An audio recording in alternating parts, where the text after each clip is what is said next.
This is as good as it gets. For the Blue Jays, it's their 180th game this year. For the Dodgers, they're 179. It's the longest journey in sports, but it comes down to this one game we're about to watch to decide the whole thing. It, of course, is Game 7, where you lean forward and you know that somebody's going to make their name. Somebody's going to have that moment that we always talk about. For Shohei Ohtani of the Dodgers, this has been a careful build-up to get him ready to pitch in the postseason. Really, though, it feels like this is a moment he's been building towards his entire life. John, it is Game 7 of the World Series. It's the best player of all time in his prime, ready to start it on short rest. I don't know how many pitchers dream to pitch in a Game 7. I know I was one of them. I was lucky enough to pitch a Game 7. I don't know if there's anybody that thought about starting a Game 7 and hitting in a Game 7. There's only one person in the universe that can do that. And why not have him on the mound tonight to showcase his great talent and what he does? Yes, that's the guy. He's going to start. He's going to stay in. He's going to hit. He's got the greatest ability to impact a game of anybody I've ever could imagine to play in a Game 7. As he tries to pitch the Dodgers to a second consecutive title, the Blue Jays trying to snap a 3-decade drought. Vladimir Guerrero Jr. started this season not knowing if his time with the Blue Jays is coming to an end, but he starts the season signing a long-term contract. He ends it, he hopes, with a world championship. Yeah, and he's been pulling that wagon since the postseason started. He's been the guy, and why not? He signed that massive contract. They had a horrible year last year. Well, they can totally redeem that year by winning Game 7. Look what he's done in the postseason. He has been unbelievable. Oh, by the way, his teammates have been unbelievable too. So it's not just him. It's been a collective effort.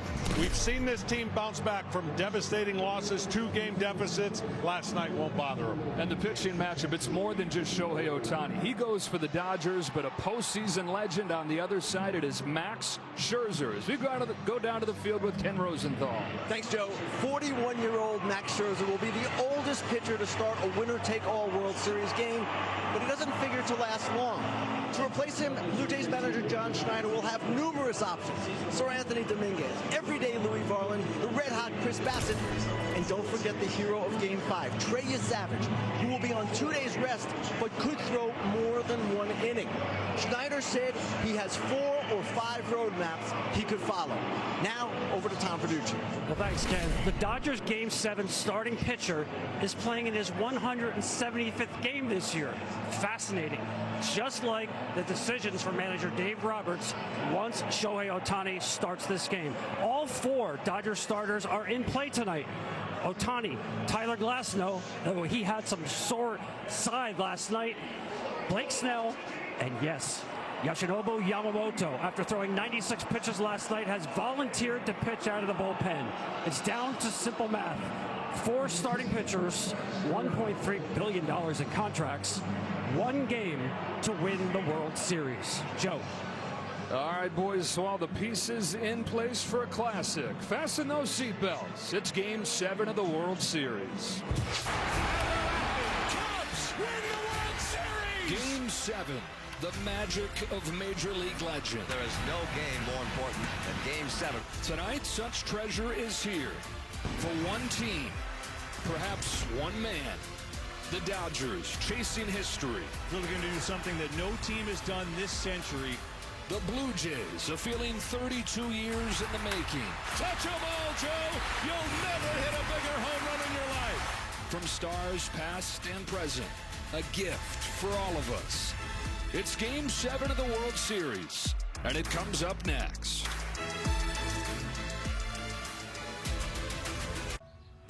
You're home for the holidays. You've dreamt of this moment, back in your old room. Chests. 26 hearts beating towards the same dream. The truth of it is that most of this game, you're on your own, on the biggest stage there is. These men will take their positions alone. They will step into the box alone. And in the middle of it all, the loneliest place in the world, an island 60 feet, 6 inches away from salvation. But just like everything else in this pastime, there's always a good reason. And in the end, it always circles back.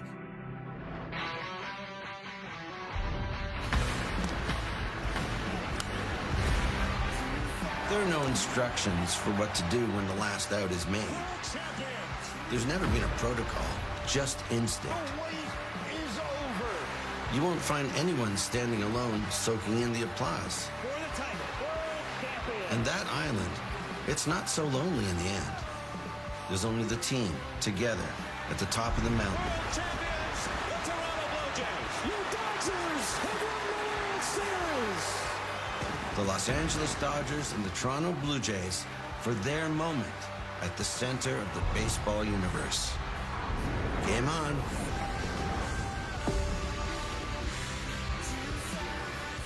That is Mike Myers voicing our Game 7 open. He was born and raised in nearby Scarborough, Ontario, getting us ready for the first Game 7 in Toronto Blue Jay history in the World Series. Max Scherzer's out there ready to start it. Yeah, we look at tonight's same-game parlay, available now on FanDuel. Focuses on the two biggest stars in this Game 7, and then Addison Barger flying under the radar, but he leads all players in this World Series, hitting .476.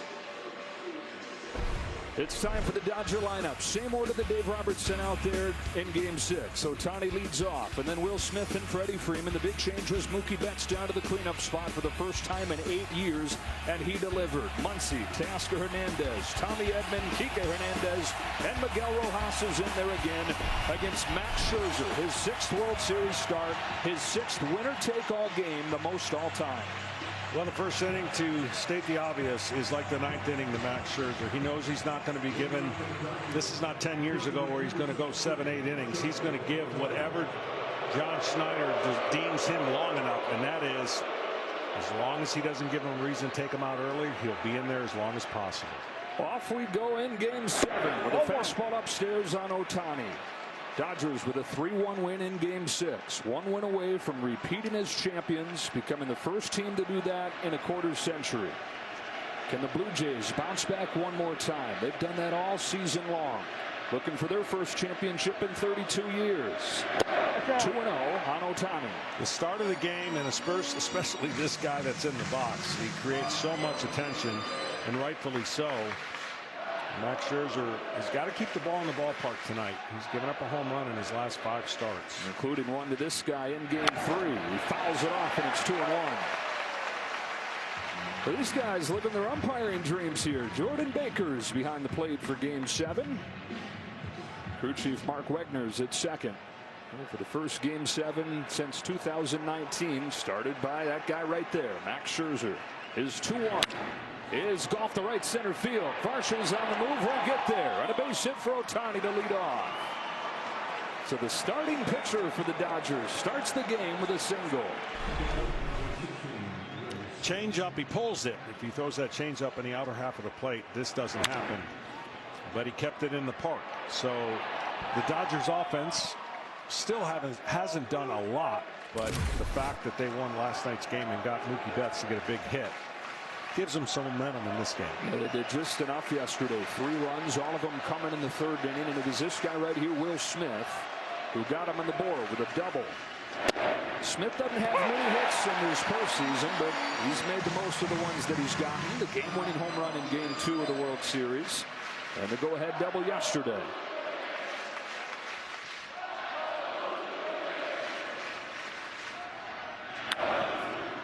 0-2. Yeah, the curveball that he throws, Max does, is a good pitch after a high fastball. But the inside part of the plate to Will Smith has to have a no-go zone. So nothing, unless you are making him raise his arms up, an inside show pitch. You've got to get him out of the way. Did not have the same bite on his breaking stuff when he faced the Dodgers in Game 3. There's 0-2. A check swing. Tapper. Diving stop. Guerrero feeds Scherzer for the first out. Vladimir Guerrero Jr. full extension to stop that ball. Into scoring position goes Ohtani. Yeah, that was going to be a base hit if it gets by Guerrero. This is an exceptional play. And look at the gap that was over there. So talk about a rally that would have been created for the Dodgers. A runner in scoring position, but better than first and second, nobody out. Yeah, and it is for Freddie Freeman. As this offense tries to get going, you've got Freddie Freeman, last year's World Series MVP, who had the walk-off in Game 3. But outside of that, it's been a quiet postseason. Is he saving his best for Game 7? Freeman drives one in the air to center field. Varsho's on the run. He's got it spotted. The edge of the track. 2 out. Ohtani tags, advances for third. Varsho slows late. I personally always liked it when my outfielder signaled to me that he had the ball. You know, like, I got it with my arm, my hand up, I got it. Because as a pitcher, you know when the ball's hit, whether it's got a chance or not. But it's a lot more refreshing when your center fielder or your outfielders just, as long as you don't see the back of their jerseys. Yeah, you always knew Andrew had it, though. Yeah, that's for sure. Here is Mookie Betts. Game-winning hit yesterday. Weight of the world lifted off his shoulders.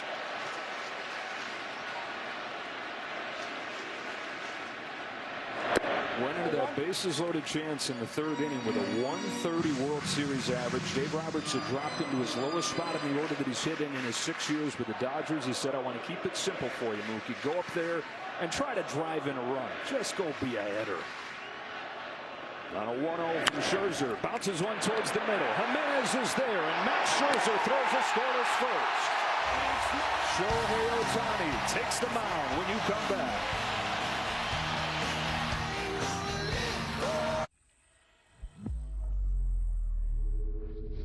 Opening day. Another chance to chase the grail. That wonderful feeling of maybe. Just maybe. Call it in the air. This will be the one. Have an opening day every day at Arena Club. The Chevy Equinox is more than an SUV. It's your tour guide and your boxing ring. It's your dugout and your safety check. It's your bedtime. Your big time. And your makeout booth, too. It's more than an SUV.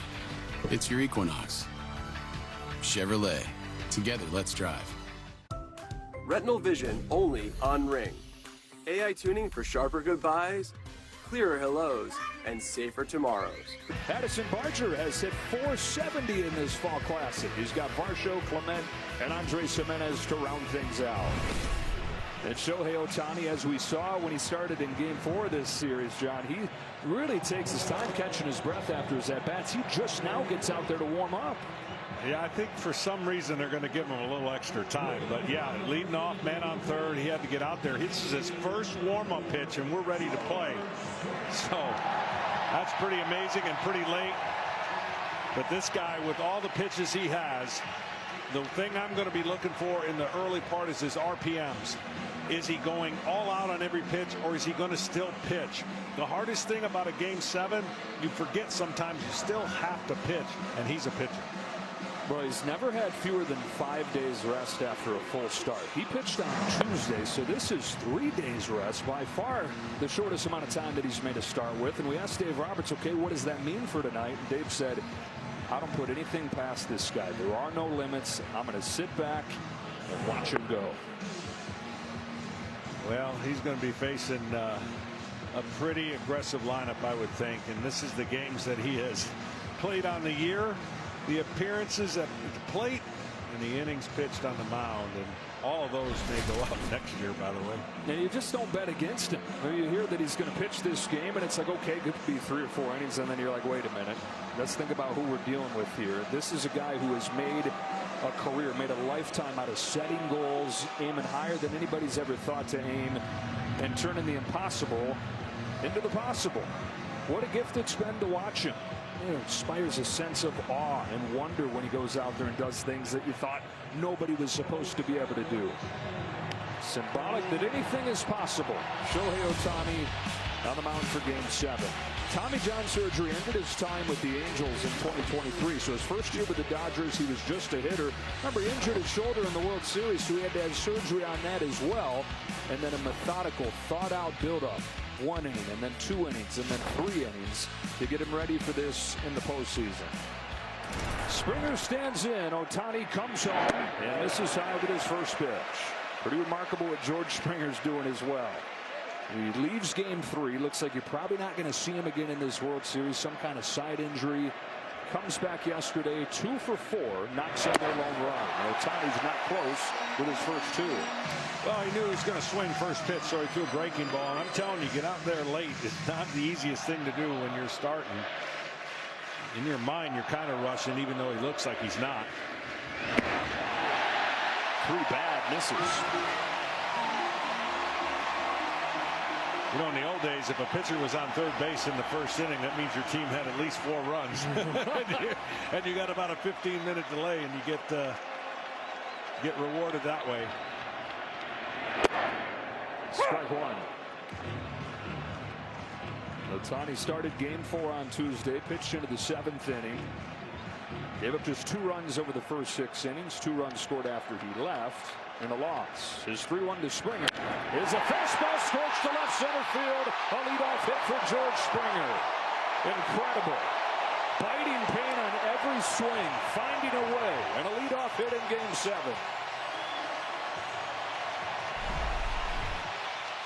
Short and quick to the ball. That's what Springer has to be. He cannot afford to swing and miss. It hurts. But you know what?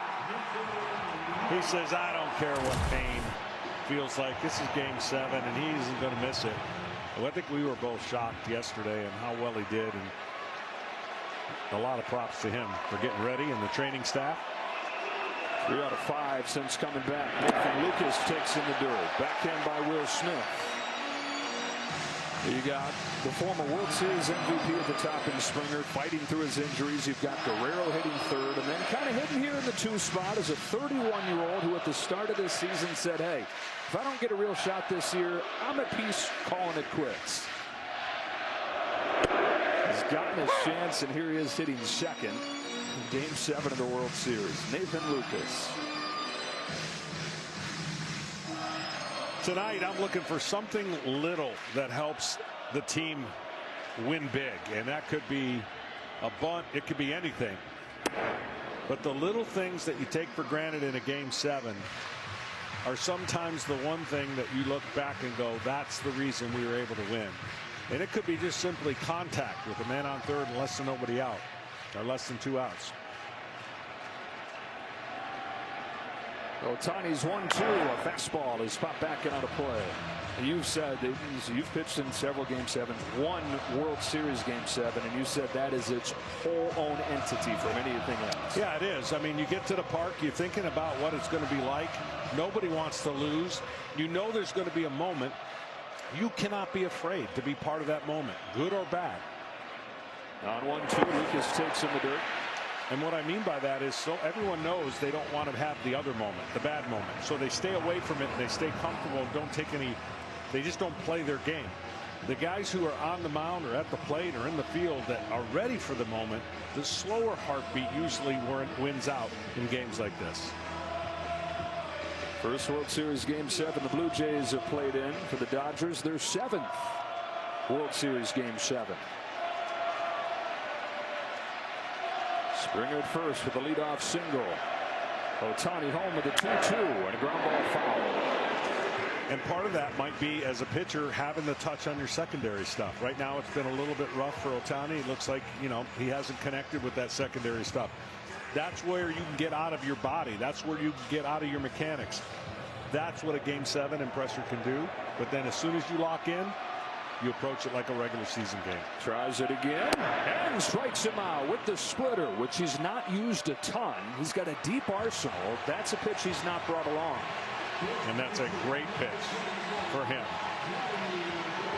Could be a big one against this guy right here, Vladimir Guerrero Jr. Right from his first at-bat of the postseason. He homered against the New York Yankees. He has had an epic tear through this October, hitting .412, 8 home runs, including one against Ohtani earlier in this World Series. Hit a hanging breaking ball. I think if this, don't know how many bats he's going to face Ohtani, but that split would be a good pitch against Guerrero.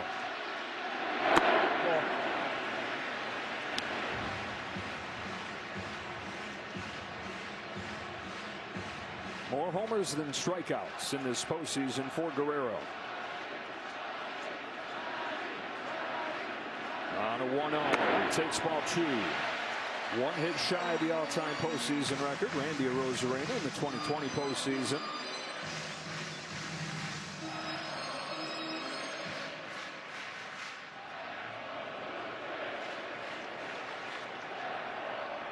Ohtani's 2-0. Guerrero swings and misses at a curve. Tremendous change of speed. This thing pops out of his hand. Look at that thing break down away from the barrel, off speed, and keep the hitter off balance. Ohtani got misses on more than half of the swings against breaking pitches in Game 4. He's rushing just a little bit with his mechanics, and you can understand it. He gets out there and wanting to make the impression that Scherzer made in the first inning, put up a 0. He's just getting a little too ahead of himself on some of his pitches. Dangerous pitch right here. Guerrero chops it foul, and the count goes full. Another curveball there. That's a pitch that he's leaned on more and more. He got 7 or 8 different pitches. That's his best change of speed pitch, though. Pretty much all of them he throws hard. That curveball, though, in the 70s gives him a different look. 31-year-old from Japan. 6 seasons with the Angels. Didn't have a chance to play in the postseason there. Just a hitter last year with the Dodgers. Wins a title. Trying to make it 2 for 2 to begin his time with the Dodgers. His 3-2 to Vlad Jr. It's a fastball to get him. Springer was running. He's tagged, and that's the inning. So both teams get leadoff hits. Neither able to take advantage. Off and roll in Game 7. No score after 1.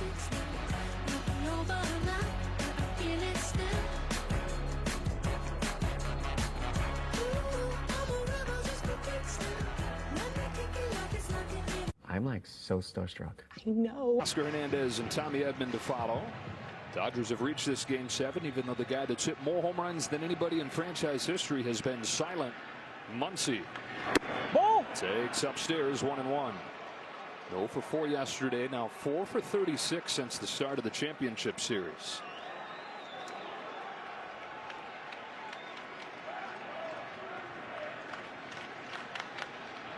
Scherzer's 1-1. Fastball, a little bit low. A fast fastball again, 95-96. His velocity up all postseason and even higher here in the World Series. For the 41-year-old, the oldest pitcher to start a Game 7, is 2-1. Dribbled foul, 2-2. This didn't look like a night was probably going to happen for Scherzer. Had the worst ERA of his career this year. Injured for a lot of the season. Nerve issue in his thumb. Then his back was bothering him. Then his neck was hurting. Wasn't even on the Division Series roster. Strikes out Muncy for the first out of the second. But between innings, John Schneider was out there talking with home plate umpire Jordan Baker, and the message had to be, you can't give Shohei Ohtani 5 minutes to get ready. That was shocking to me that they allowed him to have that many warm-up pitches when he was that late to the mound. I'm sure they made an exception, and that's what he's talking about right now, because it wasn't like 35 seconds, 40 seconds. It was almost 3 minutes, so look for that to be timed up a little differently from this point on. Scherzer's got his first strikeout of the game. Here's Teoscar Hernandez. Looks at a fastball strike. Hernandez 0 for 4, 3 strikeouts yesterday. And in the 3 games here in Toronto, he's 0 for 11 with 8 Ks. And Dave Roberts said, geesh, but just when Teoscar looks at his most dead, that's when he usually does something special. Reaches out, flips this one to right, routine for Barger. 2 up, 2 down. Well, you were talking about Scherzer and all the issues that he had, and he is a unique pitcher, and you see how many months he missed. When he can't finish a pitch with his unique delivery, it affects him, and it was affecting him for a lot of those regular season starts. Matter of fact, in the first inning, he was having a hard time getting out of the first inning. Well, by showing his manager what he's done once he got healthy, here you have it, Game 7. They gave up 25 runs his last 25 innings of the regular season. He's inside with his first one to Tommy Edman. John Schneider has said a few times to us, though, this postseason, I'm trusting people at this point. I'm going to trust the guy who has been there, done that. 6th World Series start. He's an 8-time All-Star. He's won 3 Cy Youngs. He's looking for his 3rd ring tonight.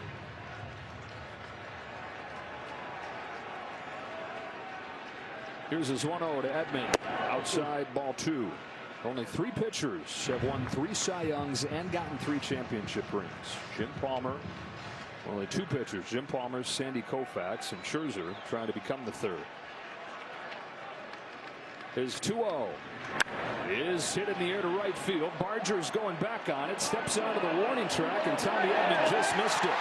Scherzer's retired 6 straight since the leadoff hit from Ohtani.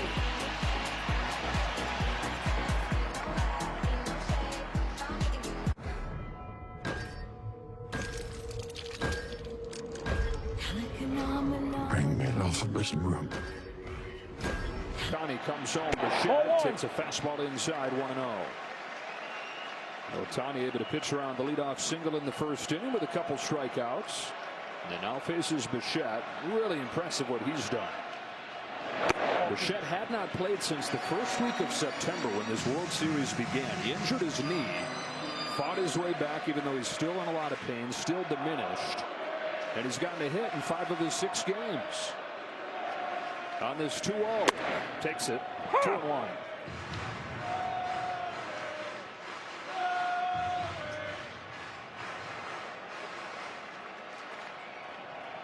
And they believe could be his last game in a Jays uniform tonight. Ball 3.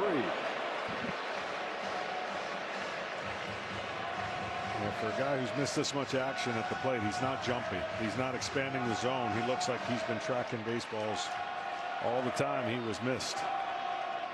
Ohtani missing all over the place. He's issued the walk.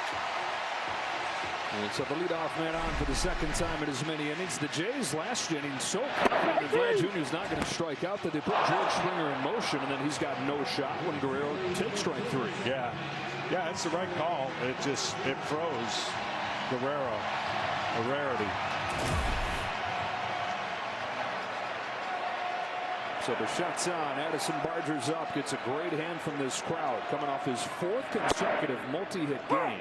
He's hitting .476 in this World Series, but doubled off second to end Game 6. Yeah, you know he'd love to have a loud noise right here to get the crowd going crazy after the ending of last night's game. And you know, just to give you some context, in a regular season game that probably never happens. Everything moving so much faster.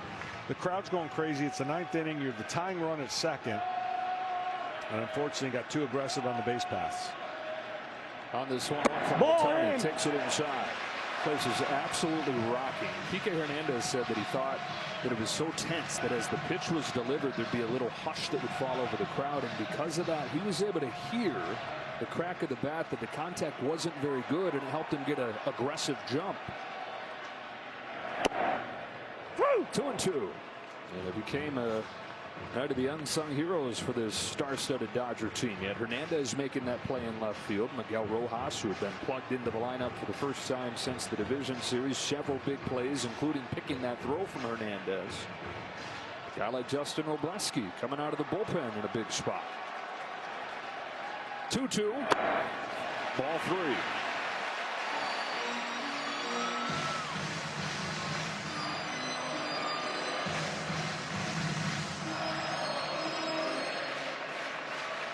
Ohtani below 50% strike so far.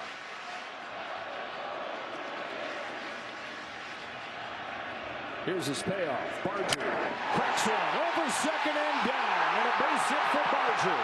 Bichette stops at second, and the Blue Jays are in business in the second. Bichette, you can tell, is in pain running the bases on that bad knee. Well, wasn't as loud a noise as he would have liked, but a noise that gets this crowd going. First and second, the first 2 innings now. Each pitcher in the first inning gave up a leadoff base runner and survived it. Now here's the moments I was talking about. First and second, nobody out with a contact guy at the plate. Although be it ground ball, could be a double play. Alejandro Kirk. First pitch curve for a strike. This is where the Blue Jays have thrived all year. Yeah, they hit the ball out of the ballpark, but best team in baseball with runners in scoring position. Best team in baseball at productive outs. Looking to strike first in Game 7. Kirk pops it up. Foul ground right side. Freddie Freeman is there for the first out. And last night, that strength of theirs let them down. They went just 1 for 9 with runners in scoring position.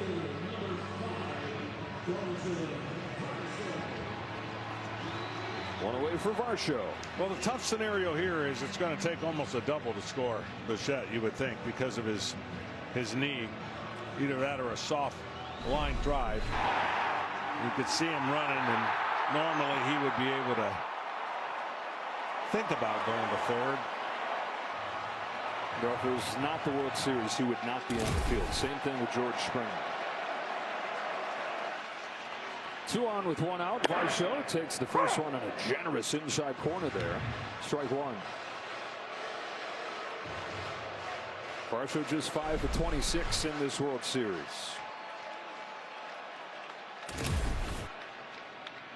Ball. Spray pattern has been all over. Yeah, again, just, you know, he's got the velocity. I knew the velocity would be there. It's the command of the pitch ability when you're out of your routine. You're not in your normal 5, 6, 7 days of rest.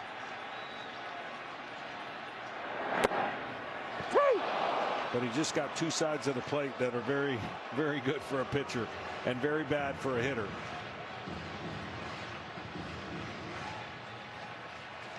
Varsho looking for his hit.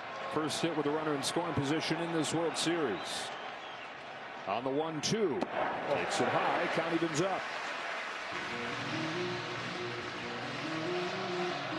Blue Jays very aggressive, but in this game very patient. Only 9 swings at the first 35 pitches.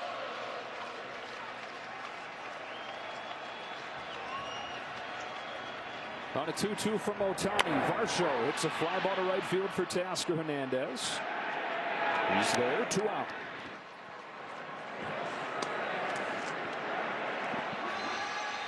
Well, you know this guy would love to redeem himself. First pitch off the glass now, run way up and in, popped it up to Freddie Freeman with that second and third, nobody out. Aggressive first pitch hitter. It doesn't have the name brand star power that Vladimir Guerrero Jr. has, but Ernie Clement right on his heels, racking up the hits in this postseason. 397 out of the 8th spot. 2 on, 2 out, and Clement with a half-hearted swing and a foul. Saw Tyler Glasnow down in that Dodger bullpen. Finished last night's ball game. Available tonight, as Tom Verducci told you, like all the Dodger starters are.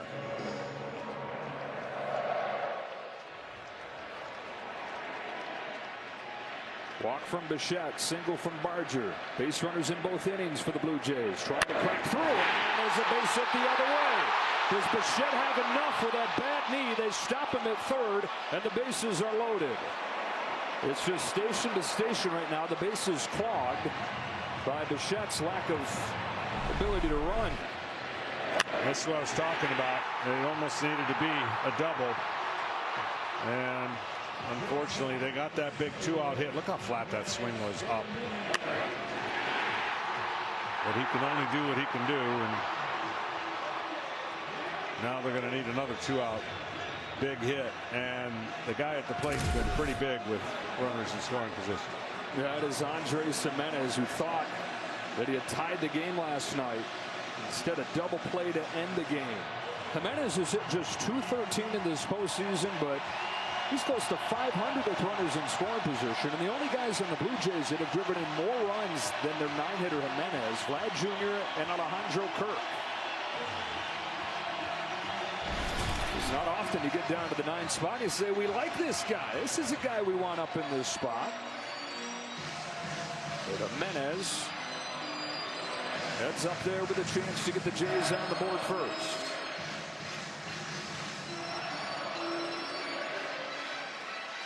Much higher stress than Ohtani has dealt with really all season on the mound. Don't often say he goes, they go about the 9-hitter, but look at the numbers for Gimenez, the wins versus the losses in the playoffs. Bases loaded, 2 away. First pitch from Ohtani is down and in, ball 1 with nowhere to put him. Secondary stuff, having a hard time commanding and getting ahead with it, forced to throw a lot of fastballs. And the Blue Jays are 3 for 5 off the fastball. 1-1.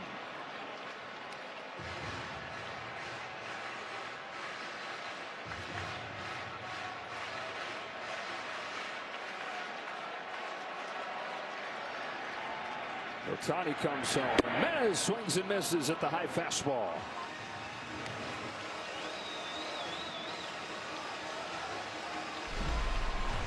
Any pitcher who pitches off the windup out of this bases loaded telling you how much more comfortable they are in their windup than out of the stretch. Here's the 1-2. Pop foul will do it again. The only downside of that, the runners are going to get huge jumps with 2 outs and a bigger lead because of the windup. Bichette at third, Barger at second, Clement at first. Ohtani to the plate with another 1-2. And he got him with a fastball. Ohtani gets out of the bases loaded jam, and a couple chances over the first 2 innings for the Jays fall through their fingertips.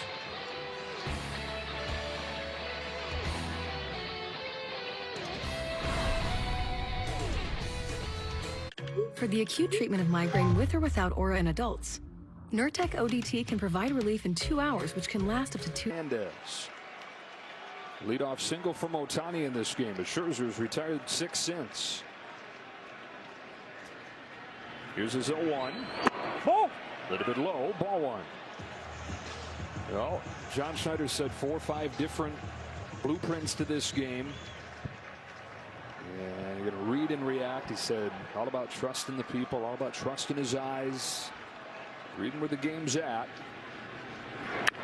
Here's a high fly ball off of the bat of Kike Hernandez, but no big deal for Dalton Varsho, and the first down in the third. So far, so good for Scherzer.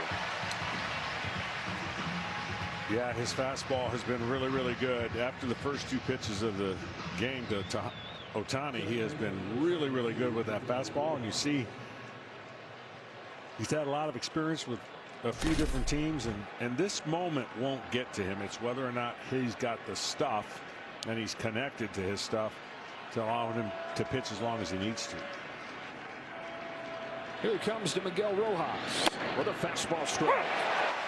Well, Dave Roberts played his gut, put Miguel Rojas into the lineup for Game 6. His first start since the division series. He said, I want some better defense. I want him to bring his energy. He brought both those things and made several key plays.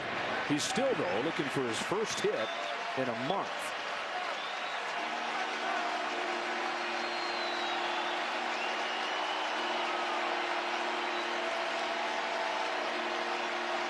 Dodger offense just 191 during this World Series. Still looking to find a spark. Just enough last night to force Game 7. A 191 average will be the lowest for a World Series champion since 1918. The Boston Red Sox hit 185. They won that World Series because of Babe Ruth, the pitcher. Here's the 1-2 to Rojas, who got him swinging with a changeup. Second strikeout for Scherzer. He's retired 8 straight. And here's Ohtani, the lone man to reach against him. Yeah, this is how you want to face him. And for Ohtani, unfortunately, he has come up to the plate with less men on than he would like. Meaning he's always seemingly batting with nobody on base. It typically has not hit well on the days that he pitches outside of that epic Game 4 of the championship series where he hit 3 home runs. Corks this ball to left center field. Lucas is on the run. He reaches up and makes the catch. Nathan Lucas tracks it down on the warning track. And Max Scherzer's got a 1-2-3 third. Mad Max doing it again in the postseason. Doing it again in a winner take all.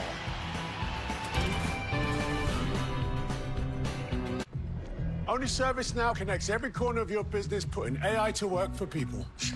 Every corner? Every corner, Nick. So, Kate, to throw a warm-up pitch. We saw John Schneider not happy about that, talking with Jordan Baker. We have Mark Carlson with us, who's in his 27th season as a Major League umpire, serving as our rules expert this postseason. Mark, you can understand why John Schneider's upset. Can he just have as long as he needs to get ready? Hey, John and Joe. Actually, Shohei's obviously a unique player, that he's a two-way player. And as a pitcher, you know, if he ends the inning at bat, on base or on deck, he gets the discretion of the umpires to allow him to have the appropriate time to pitch. I think he's taken advantage of it, though, Mark. I mean, obviously, this is not the National League rules. I mean, I get it. He wasn't running the bases, but is there a point where you think that he might be taking advantage of it? I mean, this is the World Series. I mean, you don't want to, take the potential of a pitcher being injured and rushing and getting back out there. I understand that there are, time limits and stuff, but I think because it is the World Series, you take the proactive approach to let him have the opportunity to get his proper warm-ups. Gotcha. Right, Mark, top of the order here. George Springer leads off, fouls off the first pitch, and is in some pain in doing so. I know you're sitting there saying, man, I would have liked that amount of time. Heck yeah. I mean, it's different now, and I understand what Mark's saying, but I also understand where John Schneider is saying, come on now. He was on third base last time, so it took longer to get to the dugout. So that one you can understand. He made an out. So we'll just see. It's a unique situation. One of a kind guy. Shohei Ohtani is ahead of George Springer 0-2. Springer singled against him the first time. He fouls this one off. The Blue Jays have continued to get traffic. In fact, 8 consecutive innings they've had at least one base runner back to yesterday, but have not scored in that time. Another 0-2 pitch. Springer takes way outside. Yeah, for as far as the start of a game, it's not what Ohtani had desired, but he's done a great job with runners on. I mean, they virtually, when you think about the traffic he's had, you would think he's in the 6th inning or not. It's only the 3rd. Yeah, you see Justin Obeski beginning to loosen. Springer loops upon the left field, and he's 2 for 2. And he's 4 for 6 since returning from injury.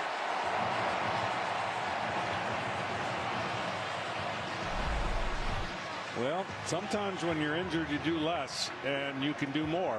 And what Joe Carter said when he was trying to hit the home run. But this still is amazing to me that you could be almost out of this series and then fight your way back in and get 4 hits. This is something the Jays have done all postseason, putting the pressure on right away with the leadoff guy. Reaching all 3 innings here in Game 7. Nathan Lucas sprays around, bunts it. Ohtani's there, over to first, a low throw that Freeman digs out. Successful sacrifice, Nathan Lucas. Into scoring position goes Springer, and up comes Vlad Jr. The little things. That's our first bunt, and we almost had a ball thrown away. Getting that first run is so huge in a Game 7 when you know there's going to be multiple pitchers. And the thing about multiple pitchers, you think everyone's going to have their best stuff when they come in, and that's not necessarily true. So take advantage of the moment. Guerrero with a rare strikeout his first time. Vlad Jr. takes in the dirt. It gets away. Springer takes 3rd. I mean, again, things you don't anticipate that you take for granted. This happens a million times in a regular season. A pass ball or wild pitch gets run over to 3rd. Now, because Guerrero's at the plate, you cannot afford to bring the infield in. You have to, well, there you go. He's going to walk him to do exactly that because you got Bichette on that can't run, and he's going to be trying to hit a fly ball. So 1st and 3rd with 1 away. Bichette comes up. Pick your poison right here. Dave Roberts will choose Bo Bichette, and it might seem like an easy decision, but Bo Bichette was the best hitter in baseball this year with runners in scoring position. He hit 380, and even though he missed the last month of the regular season, drove in 10 more runs than anybody else on the team.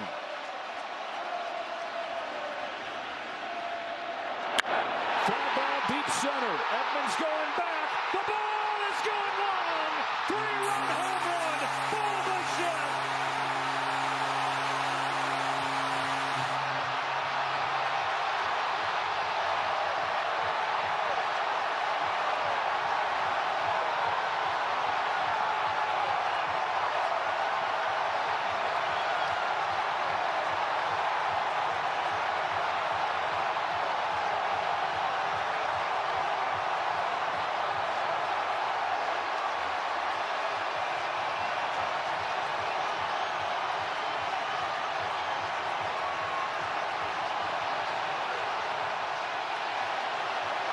The Jays on the board first. In one swing, Bo Bichette makes it 3-0 and chases Shohei Ohtani from Game 7. Breaking ball, and he was all over it. Bichette's first home run of the World Series comes in Game 7, and the Jays are on the board first.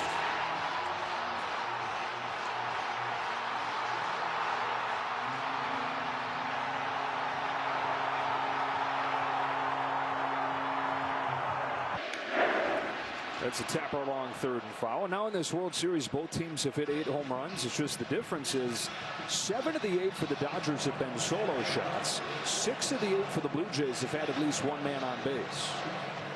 Yeah, they've made the most of their power, and everyone again talking about their contact. Forget about their power. And their power is perfectly on display because they get so many people on base.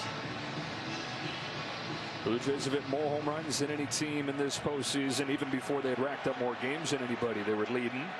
Here's Barger leaning out, flipping the ball in the center. Edman won't get there. Base hit for Addison Barger, his 5th consecutive 2-hit game. One more look at Bichette's long ball. He was going up there looking anything middle to middle of the plate, and he got it. And when he got it, this place lit up. With a big swing that eluded him in Game 6, comes in the 3rd inning of Game 7. Dodger bullpen gets to work here in the 3rd inning. Robleski was big for him last night. Kirk takes a strike. Justin Robleski had not pitched in a month when he made the World Series roster. Alex Vesia, one of the top arms for the Dodgers, not on the World Series roster because of personal reasons.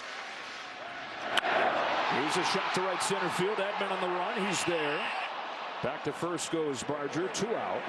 But Robleski has shown up, and with the Dodgers desperate for somebody to step forward, has, with 3 scoreless outings.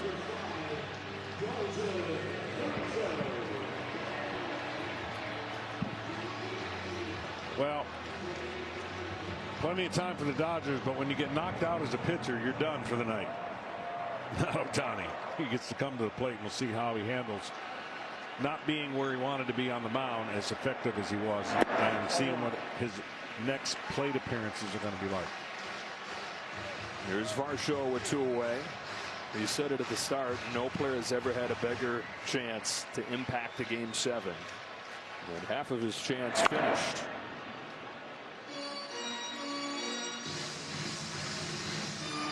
Pitching on short rest.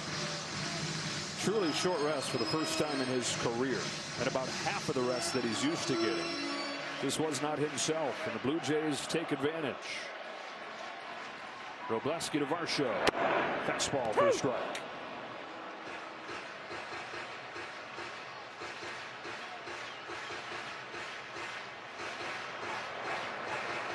All 4 starters available for the Dodgers in this game. Tyler Glasnow, who people figured would start this game, gets ready to come in. There's a swing and a miss from Varsho, and Robleski finishes him off to end the 3rd with the first big swing of Game 7.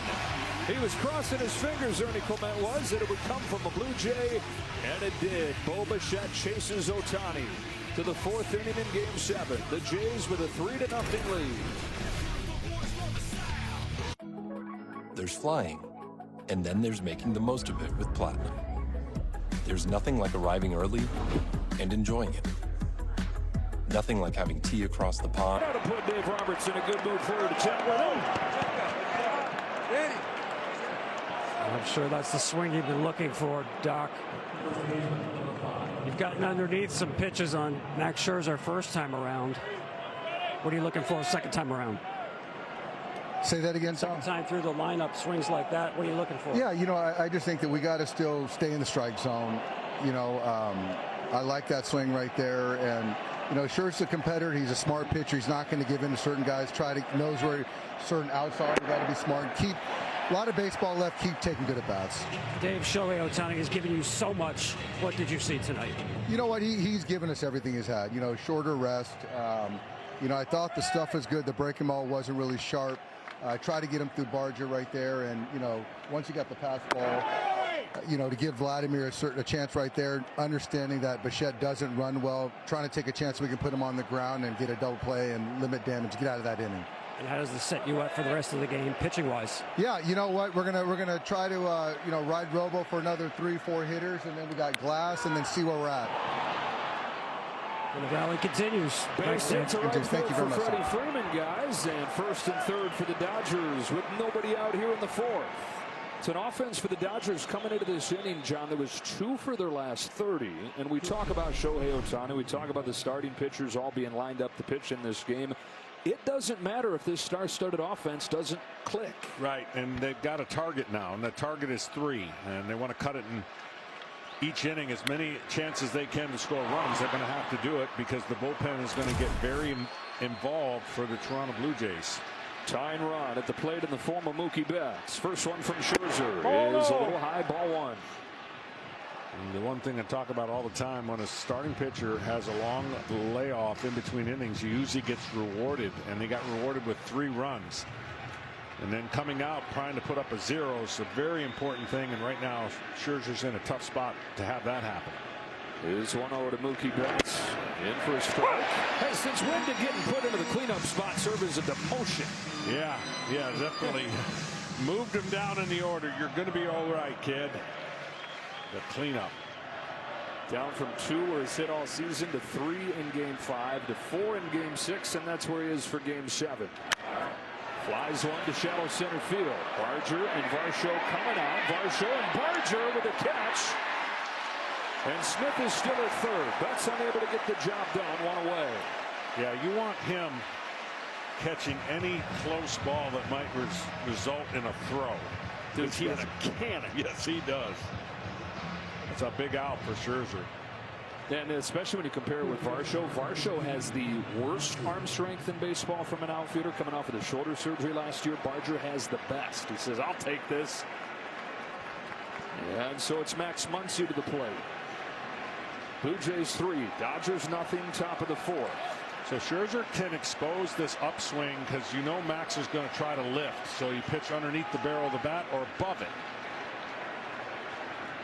Out of the plate right there. And they got away with it. Bullpen gets going. That's Sir Anthony Dominguez. Trey Savage, Chris Bassett, both available for multiple innings down there. Same thing for Jeff Hoffman at the back end, but then they've got a few guys they can plug in to patch between those length options. Here's an 0-1. Muncy takes in the dirt, 1-1. So those are the pitches below the barrel. If a guy's trying to swing and lift and hit a fly ball, then you can go fastball up. But his changeup, which we haven't seen many changeups, that's your double play ball. It's not too much a swing and miss pitch out of Scherzer. It's more of a put in play action ball. Love one of those right here. 1-1. Outside ball 2.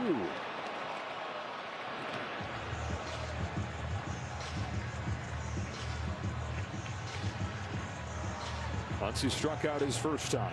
4 for his last 37. Can he find it before the clock strikes midnight on his World Series? And that of the Dodgers. On a 2-1. Muncy looks at ball 3. Teoscar Hernandez on deck.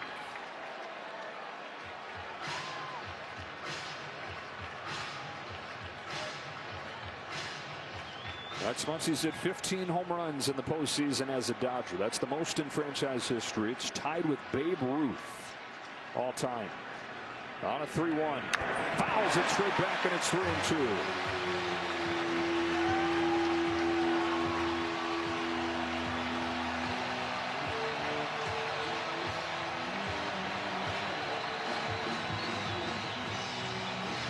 One blue eye, one brown eye. Mad Max. Game 7. 3-2 pitch. Foul for the glove. Kirk couldn't quite squeeze it. Muncy stays alive just barely. That close. Scherzer's got to be thinking that close to getting him, or Muncy's got to be thinking, man, that's a pitch that I like to hammer. Double from Smith, single from Freeman. Scherzer will step off here.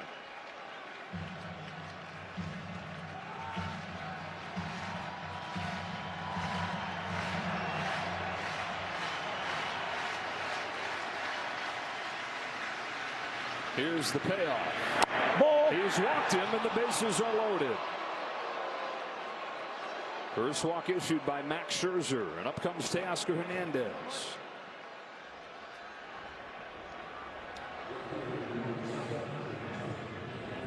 Hernandez is 0 for 1 in this game. He is hitless in the games here in Toronto and has looked completely lost. But Dodger fans know you never know when he's going to snap out of it, give you a big swing. He homered against Scherzer in game 3. Bases loaded in game 7. He takes inside 1-0.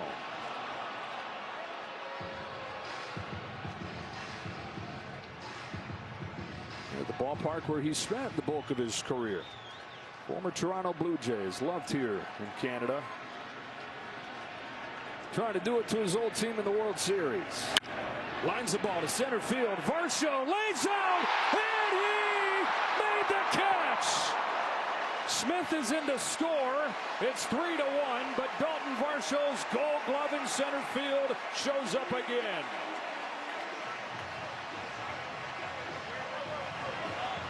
This incredible play. The ball straight on to the center fielder that's diving is so difficult, and my goodness.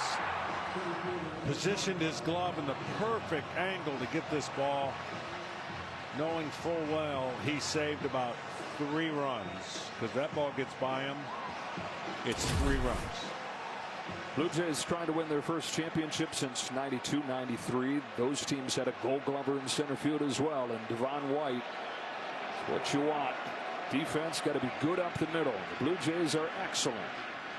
So a 3-1 game, 2 gone for Tommy Edman. He takes inside ball 1. Dave Roberts said he had a feeling about Tommy Edman in this game. Didn't miss by much his first time. Fly to the wall in right field. 3-minute second, Muncy at first. Edman, who's homered against Scherzer before, takes outside 2-0.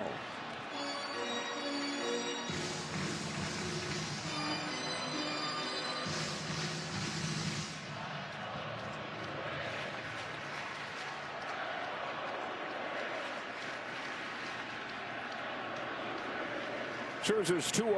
Edman pulls one down the line. A diving stop and catch by Vlad Jr.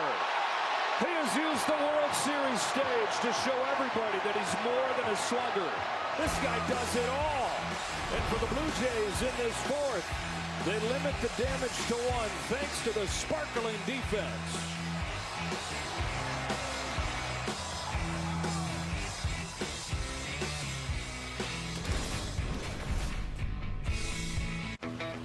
Chevy trucks. Have guys probably up with him, but he's going to go back out for the 5th. Bo Bichette, obviously he is not 100%. What is he showing you simply by getting on the field in this series? I mean, he's worked so hard to get here. You know, he's obviously grinding physically like a lot of guys are. But man, it's so nice to have him back in the lineup. That's a huge swing right there. I think he'll be good to keep going. Finally, he met with plate umpire Jordan Baker after the first inning, crew chief Mark Wegner between innings in the 2nd. What was the message you were trying to convey about Ohtani? We were just talking about, I mean, we get that there's extra time kind of baked in there when he's either on the plate, when he's either at the plate. Jordan!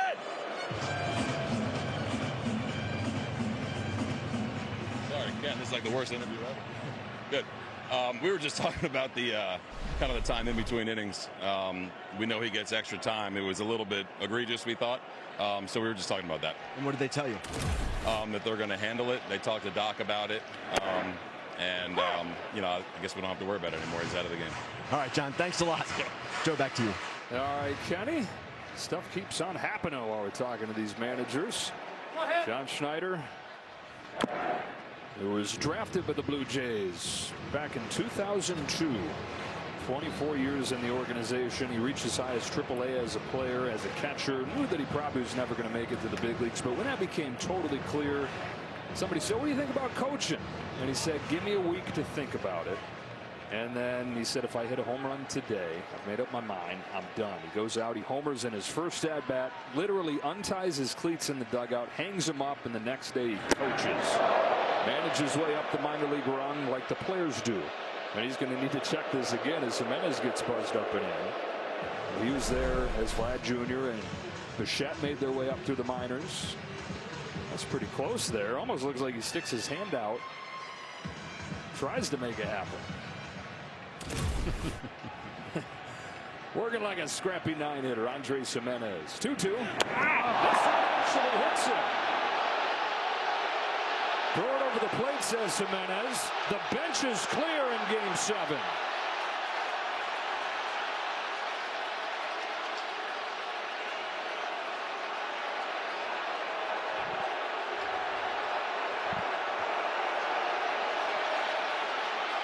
The bullpen's empty in Game 7. That's on the list of the most overrated thing there is. Now you're all tired and out of breath. And for what? Come watch you guys stand around. Yeah.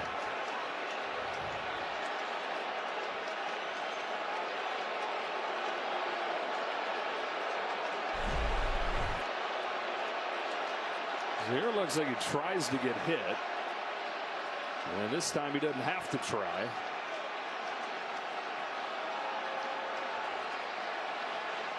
Well, I can promise you this, he's not trying to hit him.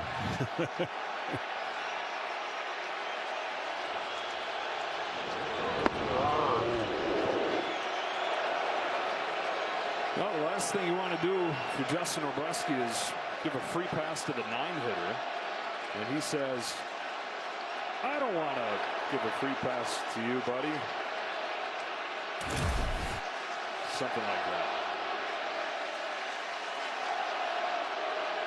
Well, this has got to be a Game 7 first.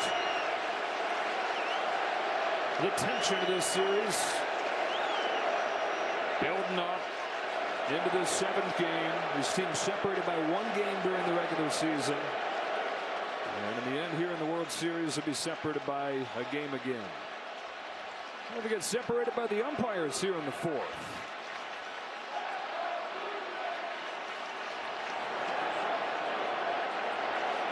John Schneider all the way over there to first. And we need a cooler head. Freddie Freeman's a good guy to have standing there.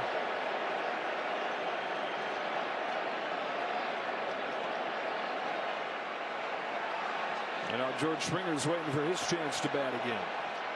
I think the umpires are trying to decide if there's going to be a warning or anything. I would think so, but that'd be tough in a Game 7 because, man, that alters the way you pitch, right? If there's a warning, you hit a guy when you don't mean to, you get tossed. Are you more scared to come inside if there's a warning put on? Yeah, I don't think they will. There was no intent there. But I guess they are. Wow. Issuing the warnings. How does that change the way you can attack hitters? It's got to be egregious before you get thrown out. Like, look really, really bad. So you're still not afraid to come inside? No. Yeah, so warnings officially issued to both teams as Wrobleski hits Jimenez here. Blue Jays are traffic in all 4 innings in this game. 3-run home run from Bo Bichette in the 3rd, the difference. Wrobleski continues to go. Tyler Glasnow's been ready for a bit. And at the top of the order, the Dodgers try to retire Springer for the first time tonight. Now hitting above 350 in the World Series in his career. 7 World Series home runs, including in Game 7 against LA in 2017.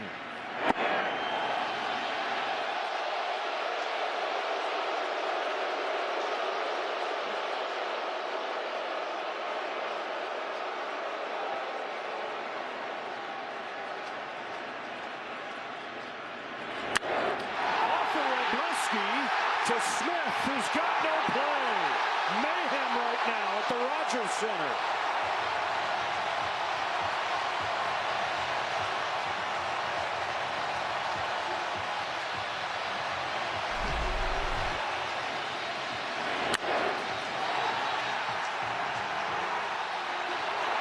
That went from a double play to a line drive off the pitcher's leg. And probably an exit after this batter that's at the plate in Lucas.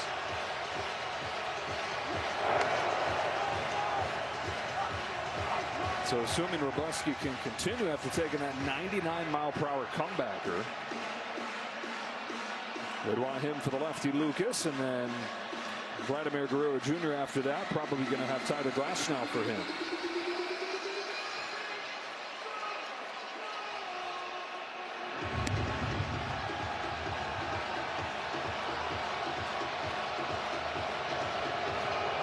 It's been an action inning. Jeez.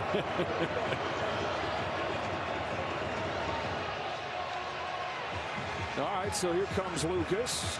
Been an action inning, been an action game. Traffic in just about every half inning of this ball game. Dodger bullpen getting to work early. Shohei Ohtani lasts just 2 1/3. Robleski is on right here. Took over last inning. And this is likely his last hitter.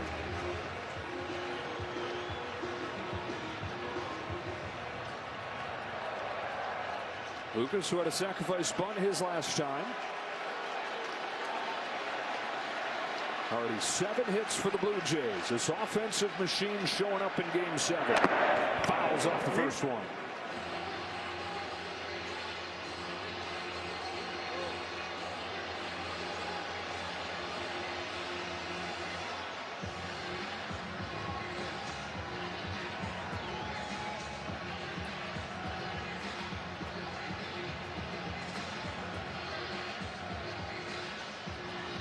Nathan Lucas, who got released by a couple teams, 10 years in the minor leagues. Started this season as the 4th outfielder, got a chance because of some of the injuries they suffered. You talk about taking advantage of your chance. 2 on with 1 out. Lucas takes a high strike, and it's 0-2. Started this postseason, he said his knees were shaking. He was so nervous those first few at-bats against the Yankees. Old hat by now at the end of this month. Start of a new one.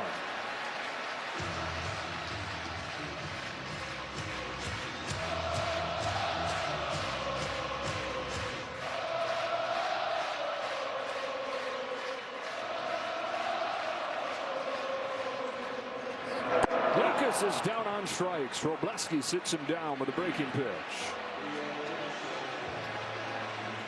Well, I don't know if Max is coming back out or not, but it's another long inning of rest. They're willing to wait last inning, like you said, because you get the runs for it. But here they're still trying to crack through. And this frenetic 4th inning, a hit by pitch. The bench is clear, a single, and now pitching change.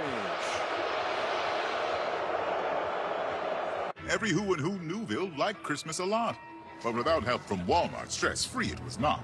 I wish there was a way for Newville to get everything they need for the holidays. Pitch. Only threw 3 pitches, so not too much stress, and he's trying to eat as many innings and keep this game right where it's at against a great hitter. Yeah, Vladimir Guerrero Jr. 2 on with 2 out. First pitch, very high, ball 1.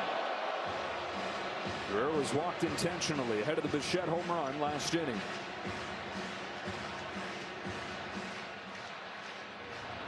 Tyler Glasnow 1.42 ERA in this postseason. Big right-hander's 1-0. Is down the middle for a strike. He's pitched out of the pen before, so this is not totally new for him. They had him do this in the division series following Shohei Ohtani in a game against the Phillies. Starting pitching got the Dodgers here. Chance to see all 4 of their starters in this 7th game. The 1-1 pitch. Lays off the high fastball. And among the many things that Guerrero's done in this postseason that have been impressive, we saw the diving catch, the base running, hitting the ball a mile. His plate discipline has been like nobody else. Closest of pitches. Not biting. On 2-1. Takes ball 3.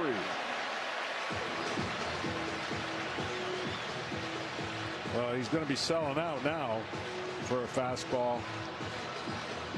And if he gets the breaking ball, it's got to be up. Jimenez at second, Springer at first, 2 gone in the 4th. Here's the 3-1. Vlad cracks one in the air to center field, but it hangs up for Tommy Edman. And that's that for the Blue Jays in a wild 4th inning. 3-1 they lead to the 5th. And we're back after a word from your local Fox station. Who's ready for a deal? Now you can order a footlong in the Subway app and get another for just $1. That's right, Subway MVP Rewards members. Just $1. Get your favorite sub. As leads off, swings and misses, and Max Scherzer exceeding expectations, pitching into the 5th. Pitching into the 5th, and he knows if anybody gets on, he will not face Ohtani, so don't let anybody get on. Sharp breaking pitches to get ahead of 1-2. Varland and Fluharty both ready. Surprising they have Varland ready, because you figured Fluharty would be for Ohtani. You come in, you have to face a minimum of 3 hitters. 0-2. And especially, you go back a month ago, envisioning this night for Max Scherzer, there was no way. This guy was the worst pitcher in baseball in September. He wasn't even on the team at the start of the playoffs. Got healthy. It's a back neck issue that is bugging him down the stretch. Got healthy and then got into the month where he so often has thrived. 6th World Series start for Scherzer. Oh, no, no. Check swing. He went around. Come on.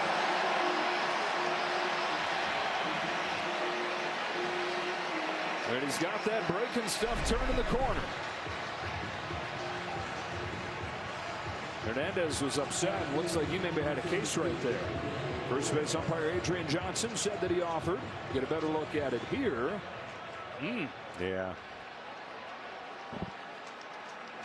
And the frustrations for the Dodger offense mounting. Rojas, but Ohtani on deck, takes a strike.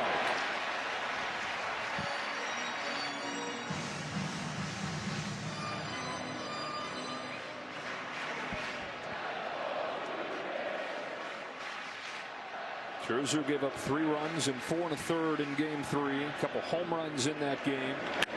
That's a shot to left field and a base hit for Rojas. First hit from Miguel Rojas since October 1st. And it makes Ohtani the tying run here in the 5th. Been 40 minutes since Ohtani came out of the game from the mound to the next time he's going to bat. And you figured John Schneider would go to Fluharty here. And here he comes. Max Scherzer. 4 1/3 in Game 7.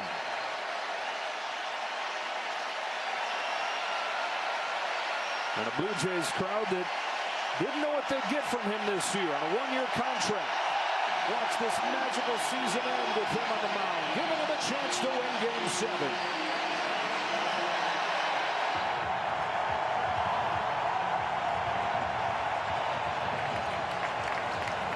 Tender love and care makes life worth living. It's cognizant of the penalty when you see a guy too many times in one series, and Ohtani has already faced Mason Fluharty 3 times, doubled against him twice. He's only faced Varland once.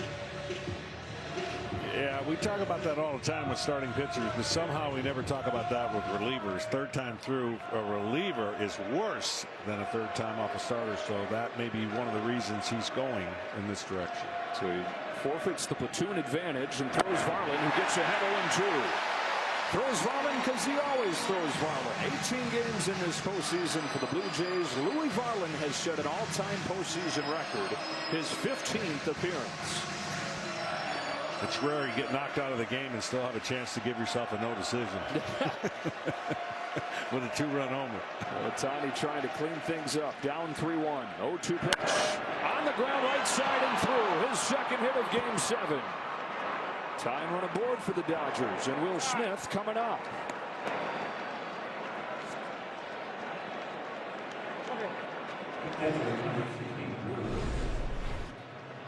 Breaking ball up, down, and in there for that left-handed sweet stroke.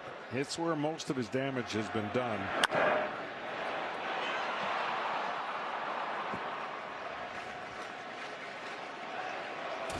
So Ohtani, who lasted just 2 1/3 on the mound, has gone 2 for 3 at the plate.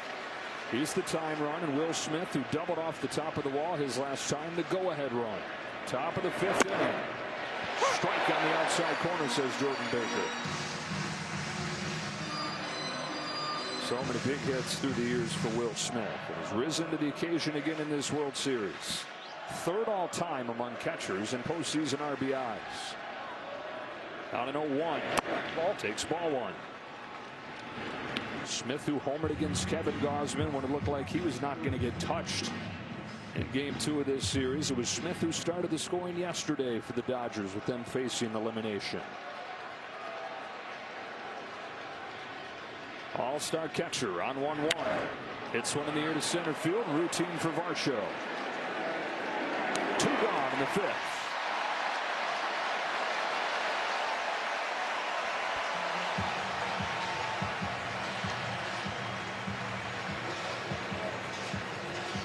And it'll be up to Freddie Freeman.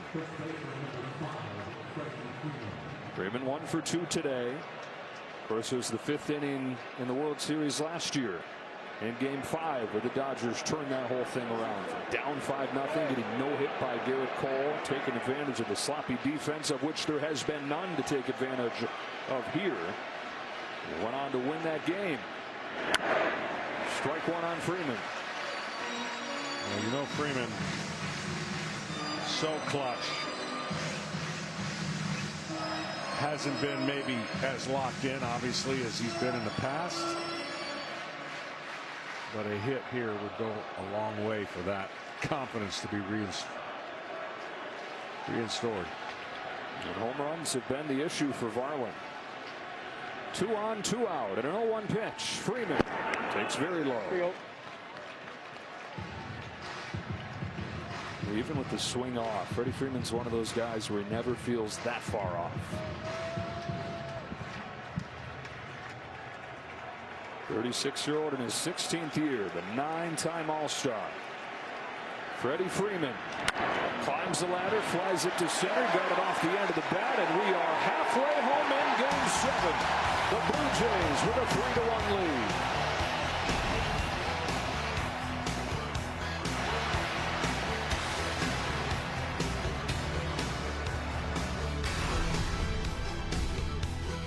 It's a beautiful day on the racetrack. Series, and Bo was saying the other day, I realized how special this is. Dad never got to. Didn't look like a sure thing that Bo was going to be able to, coming back from that knee injury. Down to 3rd, caught by a leaping Muncy. And Bichette the first out of the 5th. Our rewarding performance is sponsored by Capital One, right there with Max Scherzer as the stories of this ball game so far. Bichette the blast, and Scherzer 4 1/3 to set things up and make a really tough night on the manager a little less tough. Yeah, that helps a little bit, and certainly John Schneider has pre-thought every scenario, and they're going to play it out with the lead with their leverage guys. There you go. And for Dave Roberts, he's hoping that Tyler can give him 4 or 5 innings of no-run ball. Addison Barger, another multi-hit game, his 6th out of the 7 in this Fall Classic. Takes a strike, it's 1-1. Chris Bassett warming in the Blue Jays bullpen. Looks like he'll be ready for the 6th inning with the Dodgers at bats. Muncy and Tasker Hernandez coming up. The 1-1 to Barger. Ball 2. Addison Barger, just 25 years old. Started this season in AAA. He got his chance in the majors last year and failed. He had a .197. He said he was a mess mentally, changing everything. Took some injuries to get him back to the big leagues this year. Remember, the Blue Jays started this season poorly. They were below 500 about 2 months in. And Barger turned into one of the best hitters in the American League for a stretch back in June. That's what helped this team take off. Struggled down the stretch and made it somewhat easy to forget how important he was. But on this full team of characters, where it goes well beyond the stars, he's one of those guys that has broken through and carried him at times. On this 2-2, pulls it foul, might need a new bat. Now tomorrow on Fox, Justin Jefferson and the Vikings headed to the Motor City for an NFC North showdown against the Detroit Lions. Now the regional action. Check your local listings for the game in your area tomorrow on Fox. One way or another, you're going to be back on your recliner for Lions football tomorrow. Oh, I'll be watching. If tonight's game ends in a walk-off, Capital One to donate an additional $10,000 to the Jackie Robinson Foundation as part of the Capital One walk-off program. To date, Capital One has donated more than $1 million to the foundation to support its programs and initiatives. Game 3 of this World Series ended in a walk-off. Last time the Blue Jays won it all. Of course, Joe Carter's walk-off home run. Only 2 World Series winning walk-off home runs ever. Carter 93, Mazeroski 1960. It's the only one in Game 7. A chase and strike 3. Well, Tyler Glasnow is right. That's what he does better than anybody. The north-south breaking ball is awfully difficult when you have to deal with 97 over the top.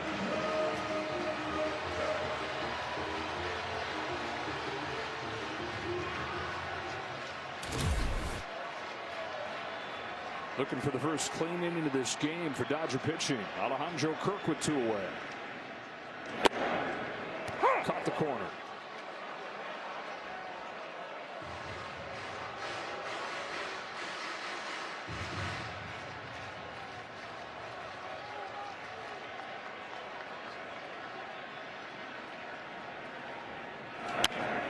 Pop back in on a play, 0-2.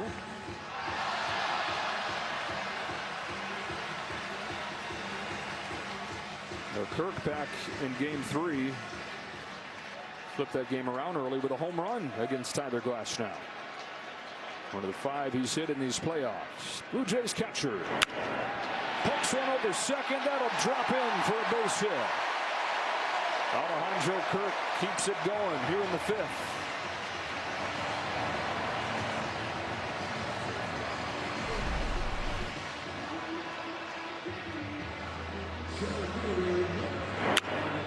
Loves to hit.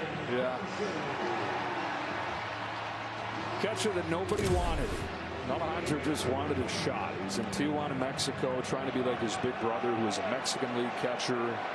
Nobody wanted this guy as a pro until the Blue Jays scout just couldn't look away and gave him his only pro offer. 2-time All-Star now. Swing and a miss from Dalton Varsho. That offer, by the way, was for $7,000.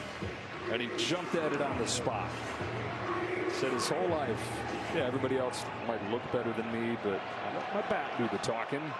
Keep calm and Kirk on. They love him here in Toronto. That's now 0-1. Varsho takes inside, and the count evens out. He's getting a little froggy over there at first base.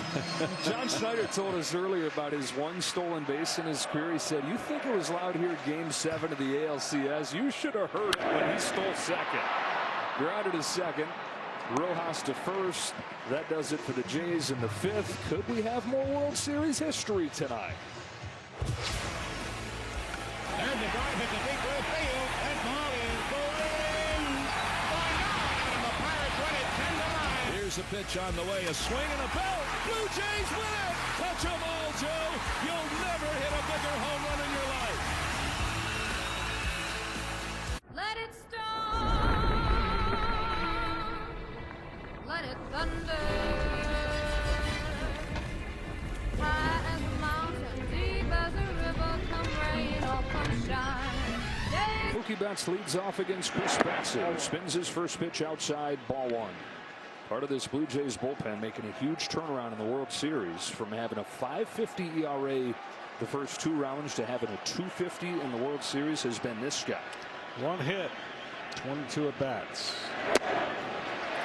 Funky with a sinker and throws the kitchen sink at you. He'll throw that slow looping curveball, a tight slider, cutter, you name it. Got 8 different pitches. Guy that John Schneider says does weird well.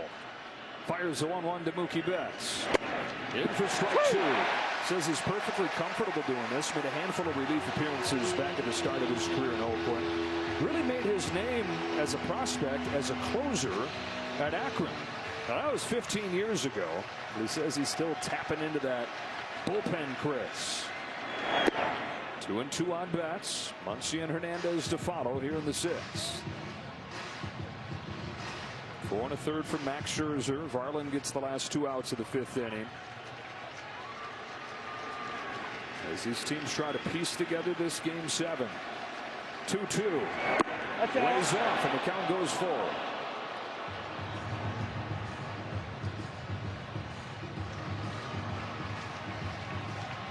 Dodgers only 7 runs scored over the last 4 games.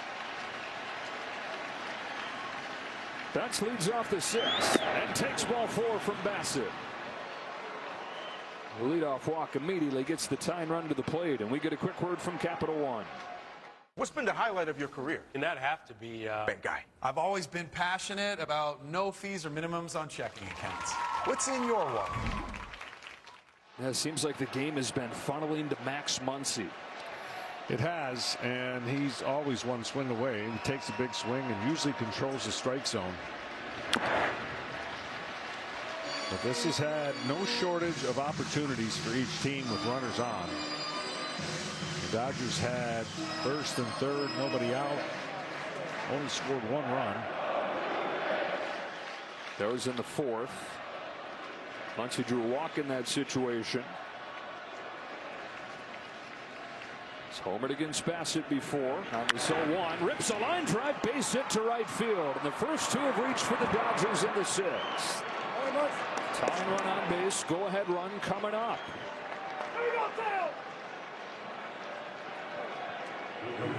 Well, no matter what happens over the next few innings, know that you can't change the channel at any point. These are the top 2 comeback teams in baseball this year. Sir Anthony Dominguez getting ready. Your team, your players, baseball your way. You can follow all the World Series action in the MLB app, the #1 app for live baseball. And again, as John Snyder said, there are 4 or 5 different plans to this game. It's never going to go perfectly to script.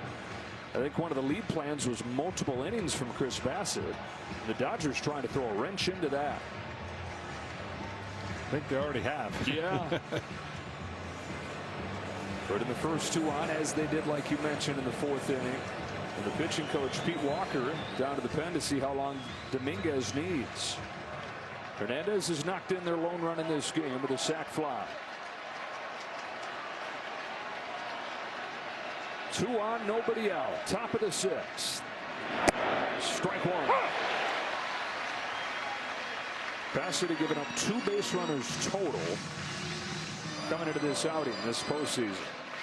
First 2 have reached against him.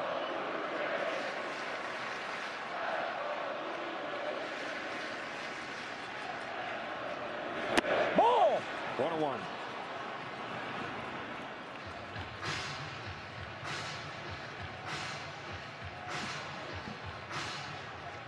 One of the stars of last year's postseason for LA. Game-winning hit in the clinching game at Yankee Stadium. On a 1-1 from Bassett. Hernandez watches one miss just high. Big swing call right there. 2-1 instead of 1-2.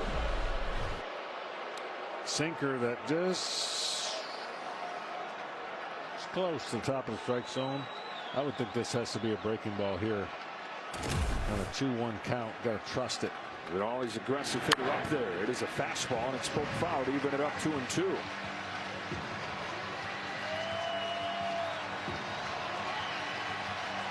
After the heroics of last postseason for Hernandez, he's 0 for his last 12 this October with runners in scoring position.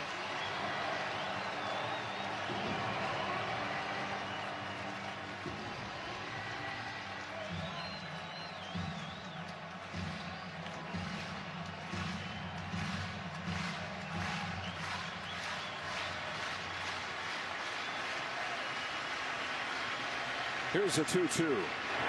Bouncing ball back to Bassett. Guns it to second one. That's all they'll get. Took his time winding up there, making sure that he got one. Fielder's choice, first and third, 1 away. Yeah, the one at second keeps that second runner from being in a strong position. No chance to turn 2. Make sure you get 1. Betts goes up to third. Hernandez at first, and Tommy Edman stands in. Edman has hit it hard both times today. Flied it to the wall and right. Lined into a great catch from Vlad Jr. his second time.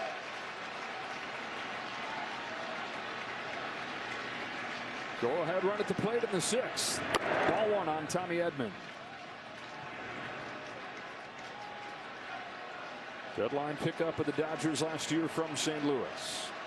Guy they had coveted for years.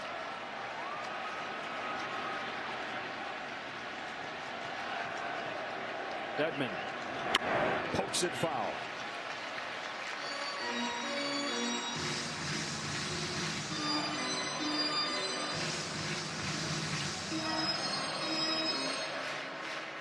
Jays have had their moment. They've gotten their big swing.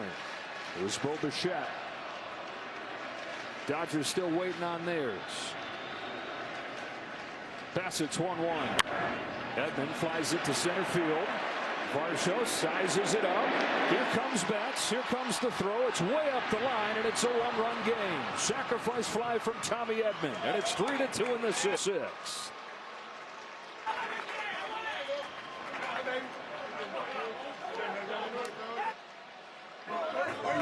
Well, Dodgers had to cash in this inning. First and second, nobody out. They got the 1. They're looking to keep it going.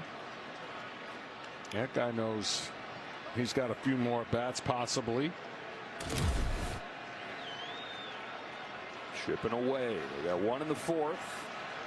Got 1 here in the 6th, and now Kike Hernandez. Whooping curve. That's almost down there in Ephus territory. Down there at 71 from Bassett.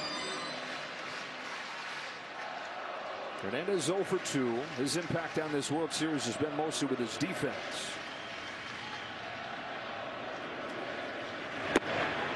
Woo! 1-2.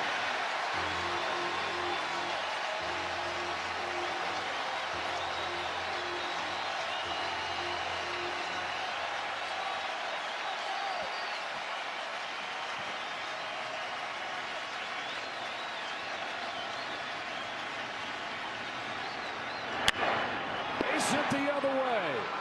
Kike Hernandez slaps a 2-strike pitch into right field, and the tying run is in scoring position for the defending champ.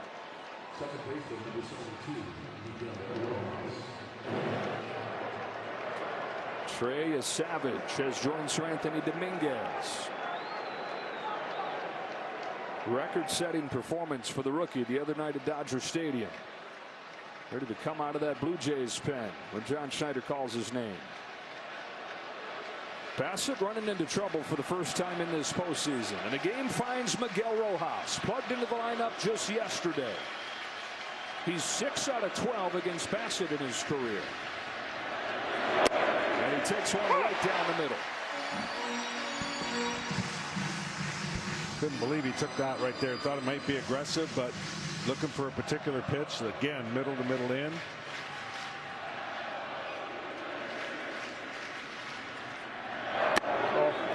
Now it's 1-1. Rojas first got to the Dodgers in 2013, then a decade away, came back in 2023. Free agent at the end of this year. Said when he found out he was going to play yesterday, he was determined to just get one more day in this uniform. He waves and misses. He's behind 1-2.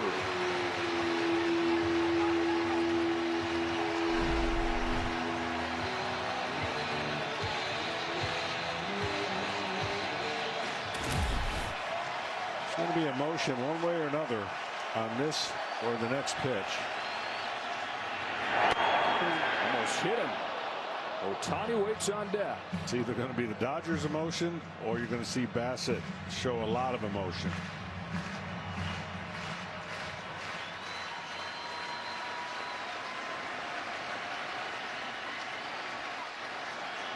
Two on, 2 out. 2-2 pitch. Poked down the right field line, but foul.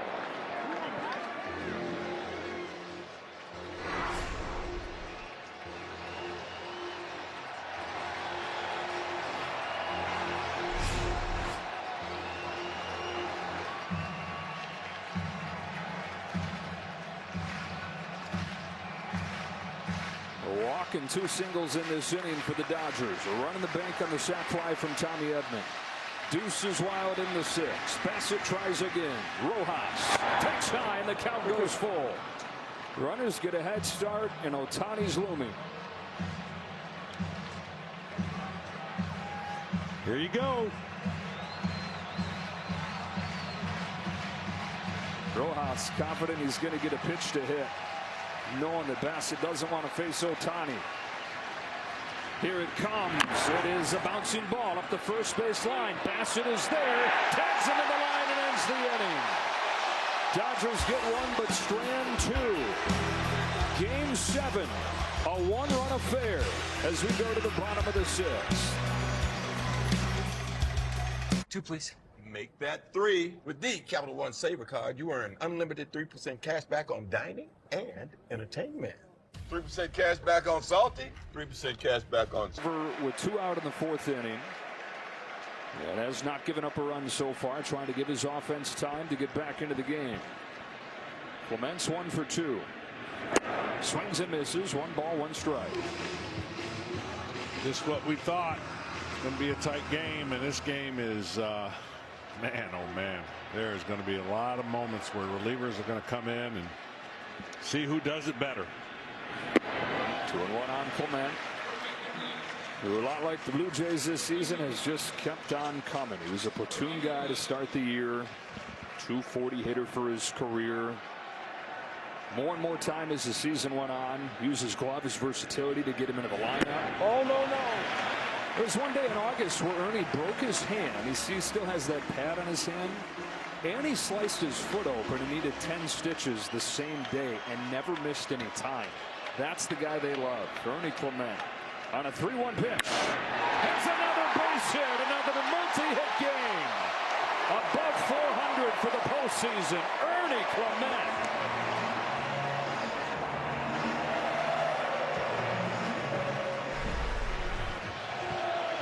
Got a pitch he liked. Didn't try to do too much. He's a hit machine. And so is this Toronto lineup.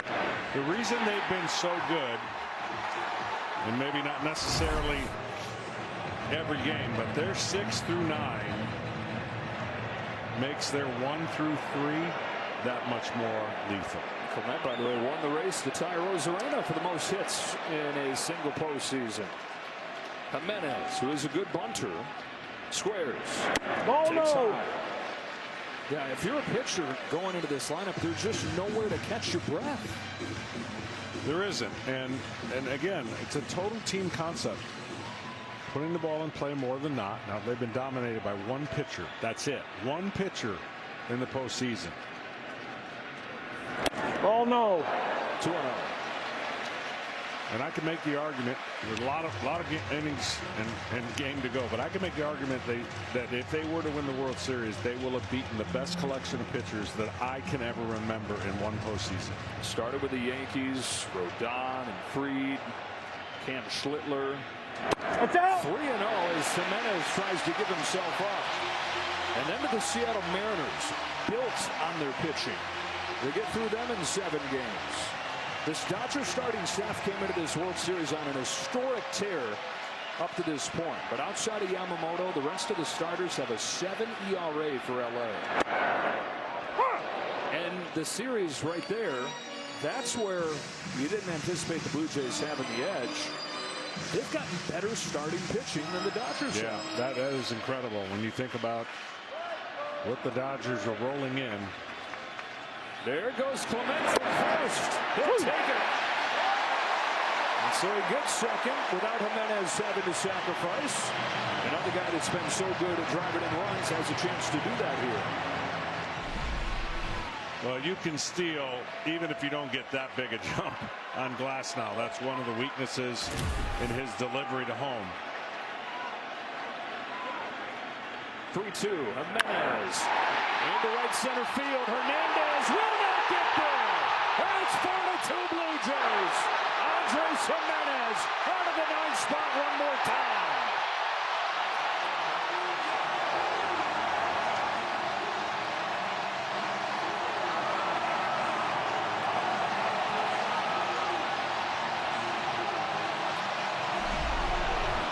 such a huge run here after the Dodgers clawed back to get within one.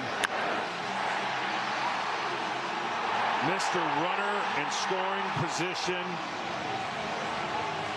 And the reactions of everybody knowing they got a chance to even get another runner home with a man on second, nobody out. And he saw Trey Savage excited. Looks like Trey Savage is going to be the guy. Top of the order is due up for the Dodgers. The Savage owned those guys the other night at Dodger Stadium. And Andres Jimenez has been a zero when there's been nobody on base. But anytime they've really needed him, he's been a superstar. From zero to hero. And now George Springer from laying flat, looking like there's no chance he was going to come back, to getting 2 hits in Game 6 and a surprise return and going 3 for 3 so far in Game 7. With a clearly diminished swing. We got the side injury. Back in the championship series, he got drilled on the knee by a fastball. And the Blue Jays have hinted at the fact that there's a lot more going on, too, that he's dealing with. He's fighting through. Jays looking for a big inning. 1 ball, 1 strike.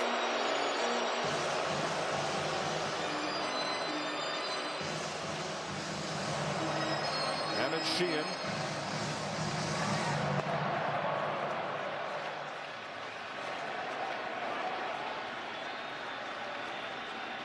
On 1-1, Springer way down glass net. Jimenez back. With the way the Dodger offense is struggling, Trey Savage looming down there in the Blue Jays bullpen. 3 runs starts to feel like a mountain.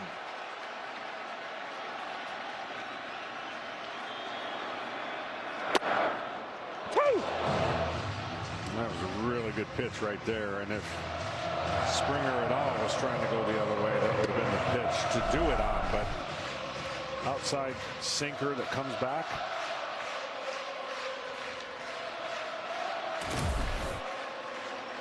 Springer's been at his best with 2 strikes these last couple days. Not this time. The fastball's by him.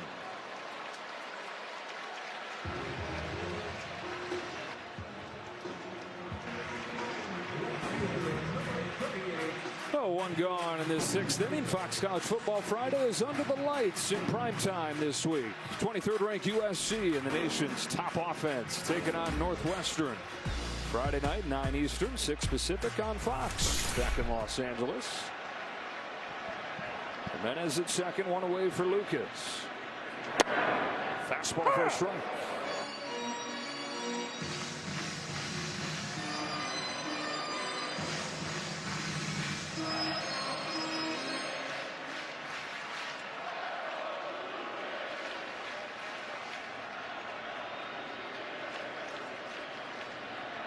The 0-1. Fly to center field. Edman. Jimenez heads for third and will get there. 2 out.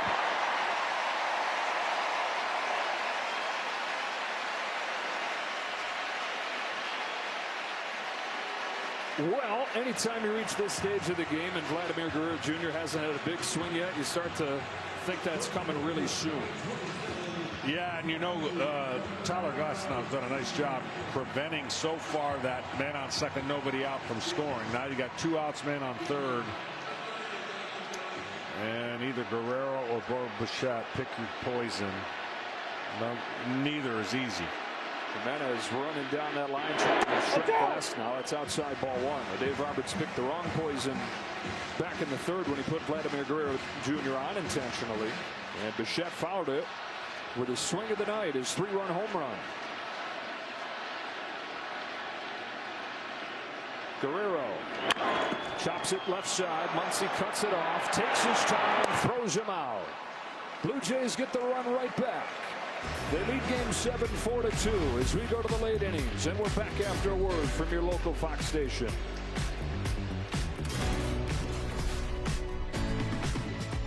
They're passing 50 times a game. You know what I mean? Our counts don't travel like that. You know what I'm saying? So you're going to have the wide receiver lined up over here on the split. You know what I'm saying? They did not know what he was saying. I know what you're saying, Cornell. Nobody knows football He's free. Like Tom Brady. Nice. This is Fear Factor. You all share the same goal. Face down your fears. You got this. Oh my God! They don't got this.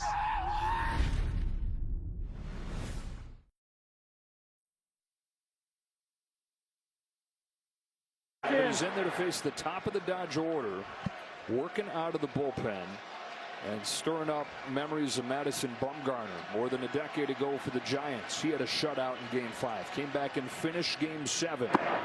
John Schneider would love if Savage could take this the rest of the way, but this is asking a lot. Yeah, this will be the hardest, to say the least, the hardest opportunity he's going to have, and we're going to find out, if they still chase that splitter.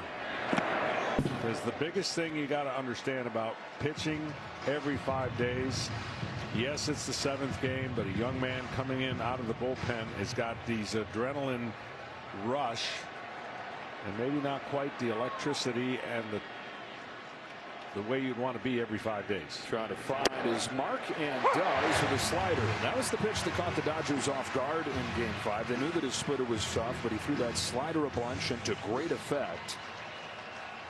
Waking up echoes and names like Smokey Joe Wood and Don Newcomb. Firing 3-1. Ball 4 and a leadoff walk for Ohtani.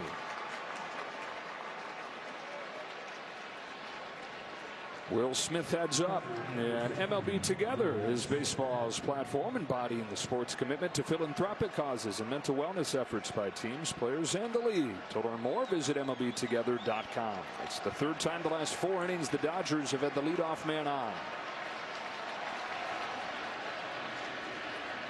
I mean, I understand why he's in the game, but we were talking, and I was telling you, this is a tough position for the young man to be in, especially with 2-run lead and coming in out of the pen and hoping he got that same magic that you just absolutely lit the world on fire when your start was. But you're gonna have a little less. You just are. A visit there from Kirk and Guerrero both.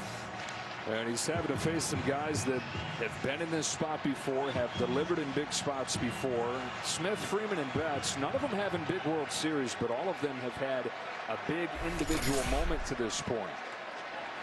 Tie and run up there. Top of the 7th. The Savage deals. In there with the fastball. They already have Sir Anthony Dominguez warming again. John Schneider will not let this spiral out for the 22-year-old.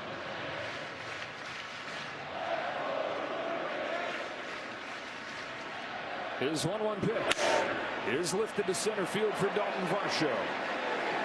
And the first out of the 7th. Ohtani tags and retreats. I know this is going to sound crazy, but for that young man, that's a big out. You don't count outs when you're starting. You're counting outs when you come in out of relief. So big out, maybe that settles him down a little bit. He knows the tying run will constantly come to the plate as long as Ohtani's on the base path. He's counting outs. All of Canada's counting outs. They are 8 of them away from their first World Championship in 32 years. Freddie Freeman 1 for 3 in Game 7 and ahead 1-0. The Savage was ahead pretty much that entire Game 5. He threw 104 pitches. He threw 3 in a hitter's count. That's crazy. Insane. His 1-0. In for a strike. Well, that's the pitch that makes him so nasty. I mean, his ability to float that ball in and then start it in the middle of the plate and below the barrel of the bat. The hitters have a hard time picking it up between that, the slider, and his over-the-top fastball. Falls behind Freeman 2-1. Drafted just last year, started this season in A-ball, pitching in front of 327 people, and he finishes it in Game 7 of the World Series. Ohtani at first, Freeman at the plate, the tying run. The Savages 2-1. Chopper to first, gun to second, 1, back to first, 2.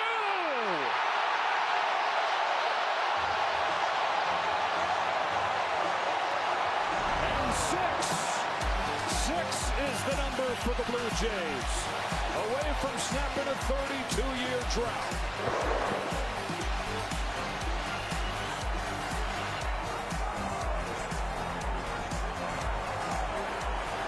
I'm stumped.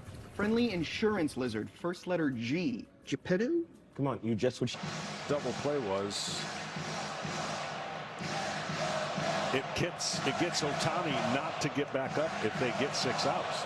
That's what it means, right? So they got to get somebody on and hold the Blue Jays if you want a tying run with Ohtani up in the 9th. Up 7 hitters away. Back-to-back fastballs snuck by Bichette, 0-2. There's nobody warming just yet, although Jeff Hoffman has started to move around down in that Blue Jays bullpen.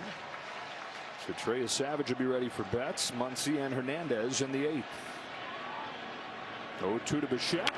Poked foul. Emmett Sheehan gave up runs each of his first 4 outings in this postseason, but then, like so many guys out of the Dodger bullpen in the 18-inning Game 3, was at his best. 2 2/3, didn't give anything up. Dodgers have gone from Ohtani to Robleski to Tyler Glasnow.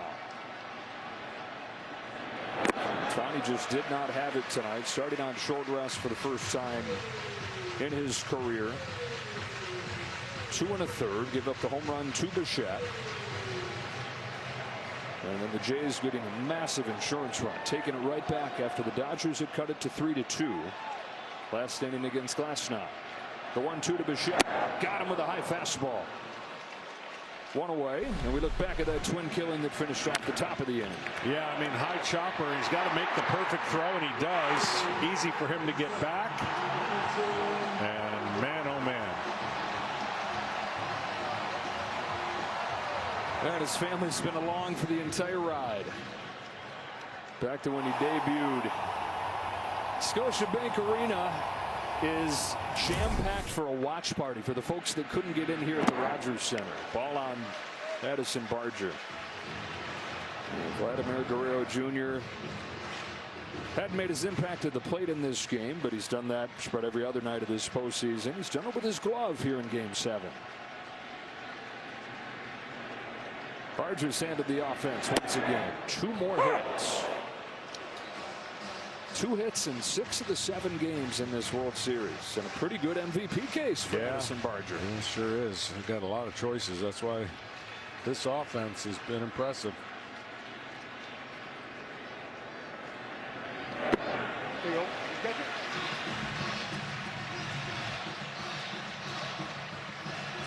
Team that was 23rd in runs scored last year as they finished in last place in the American League East. How about that? Hoffman gets it cranked up right away. Here's a 2-1. Barger on the ground to first. Freddie Freeman takes it himself. 2 gone in the 7th. And we get a quick word from Capital One. What's been the highlight of your career? And that have to be bank guy. I've always been passionate about no fees or minimums on checking accounts. What's in your wallet? Part of the Blue Jays getting so much better on offense this year, guys like this. Alejandro Kirk bouncing back. Kirk, Springer, and Bichette were the 2 most improved hitters in baseball from last year to this year. Shoots one to right field, headed for the gap. It's down. It's cut off by Hernandez. Holds Kirk to a single. Second hit of the game for Alejandro Kirk.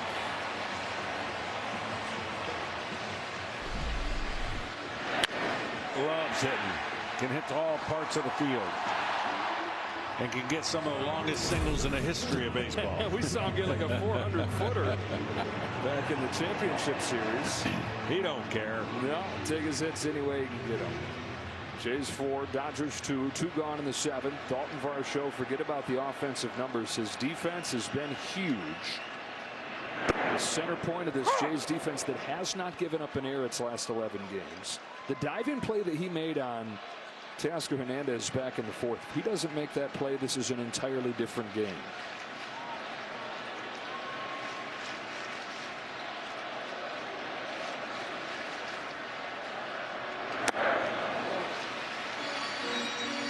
Got him from Arizona a few years back. He's a catcher coming up. Not often you see guys make that transition. Catcher to center field. They might try it, but to become a Gold Glover and become a guy that John Schneider says he thinks is the best outfielder in the American League. Well, the Dodgers have not had a 1-2-3 inning, even though they've had in the first inning 3 batters bat at the throw out. But there's not too many clean innings. A lot of traffic on the bases for the Blue Jays against the Dodgers pitching. 4 runs on 11 hits. A couple walks in there as well. You know, the Dodgers have had their chances too, but 7 hits. Taken 3 walks. A run in the 4th, a run in the 6th. That's it. Dodgers are just 2-4 in World Series Game 7s, and they've never scored more than 2 runs. Varsho's down on strikes. Can the offense wake up before it's too late? Betts, Muncy, and Teoscar Hernandez coming up.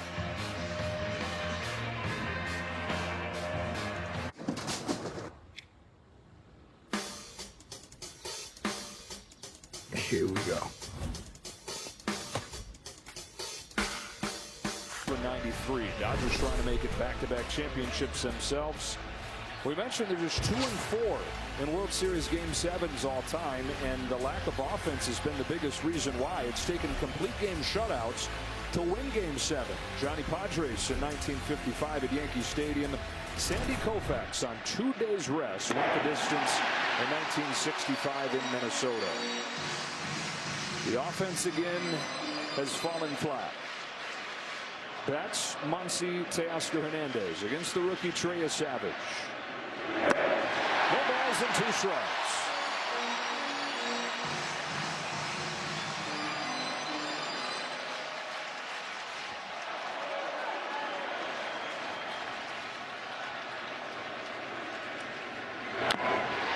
Stays alive. Well, you would think at this point, John Schneider's buying outs. If anybody gets on, I think you would have your closer come in this game. So he's just trying to steal some outs, lessen the amount of work that Hoffman will have to do. Another 0-2 to Mookie Betts. Ground ball is short. Jimenez down to a knee. 1 gone in the 8th. Coming up when the game finishes, stay tuned for the postgame show presented by Strauss. One of these teams will celebrate with the trophy ceremony, emceed by Kevin Burkhardt, and he'll be joined by A-Rod, Big Papi, and Derek Jeter for a full hour of coverage, starting on Fox and to continue on FS1. Jays 4, Dodgers 2, 1 away in the 8th. Max Muncy has been on twice in Game 7. High strike. And once again, I mean, facing a guy in your normal stance is going to be what today's hitters are. He's completely in the back of the box. And when you have slider split that moves that much, you're catching at the worst part. But hitters are kind of just ingrained to stay where they're at. Moving up in the box would take away a little bit of that leverage that he has with that split.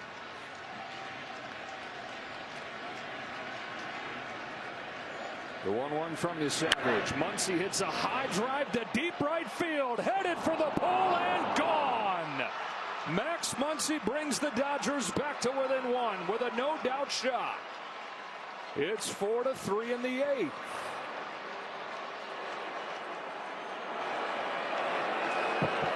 Well, Max Muncy said, I'm going to wait back here in my stance and get a hanger anyways, and he got it. And that guarantees Ohtani to hit again.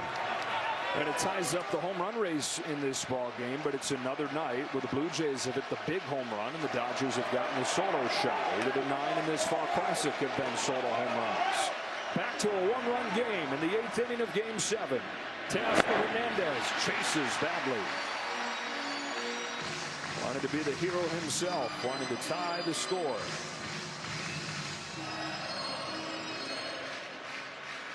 Knocked in the first run of the ball game.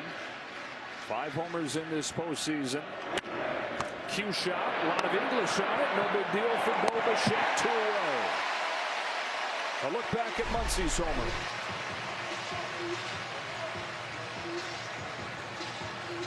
Sitting on a tee up there, and this kind of swing we've seen a lot out of Muncy.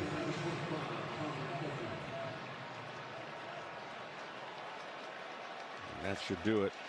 Bring it in Hoffman. All right, so Trey Savage, after his Game 5 gem out of the bullpen, and his rookie season, it's had to feel like a dream, finishes in Game 7.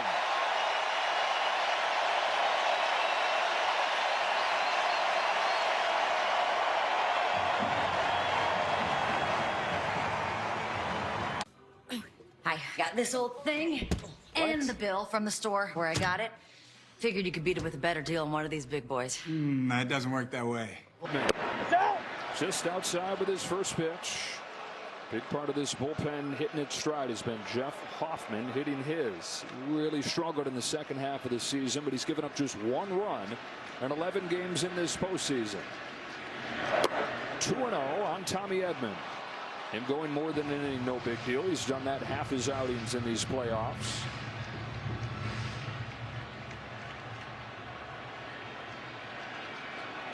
Edman, who's 0 for 2, has a sac fly in this game. On 2-0. Takes a strike.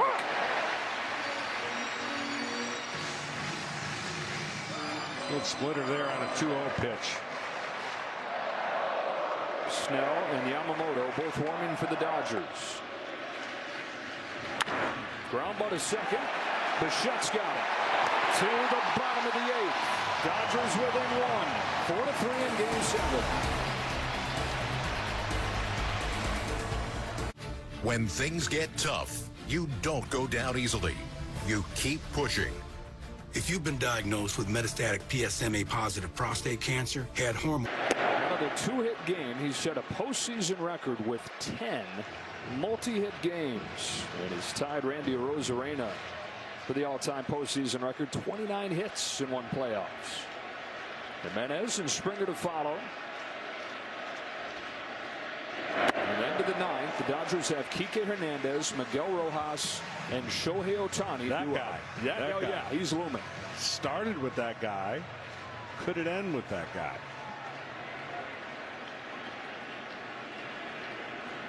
Sheehan rocks and fires. Goes up to get it, hooks it down the line, foul. Now, only 2 of the last 13 World Series have been clinched at home. Blue Jays trying to celebrate in front of their home fans, like the Astros did in 22, like the Red Sox did in 13. They're trying to party like it's 1993 here. Tries to lay off and does. 2-2. Franchise was founded in 1977. They won it pretty quickly when you consider it. 15 years after that, won their first, won it again the year after that, but they didn't make the postseason again for 2 decades after that. Sheehan's 2-2. Clement lofts the ball to left center field. That's headed over Hernandez's head and up against the wall. Ernie Clement just will not stop.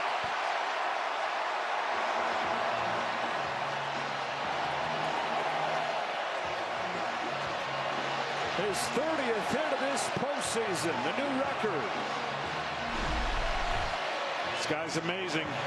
Top of his own fastball and just goes and gets on top of it.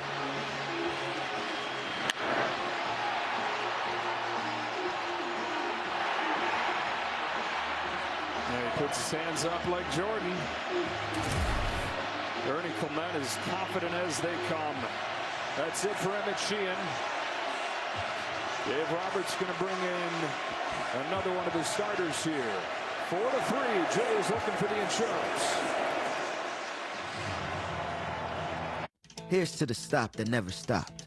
To the flavor that found its way into everything. From just one spot to America's #1 spot for wings. This isn't just the title. They've been waiting a long time to have another Blue Jays championship. They are 3 outs away.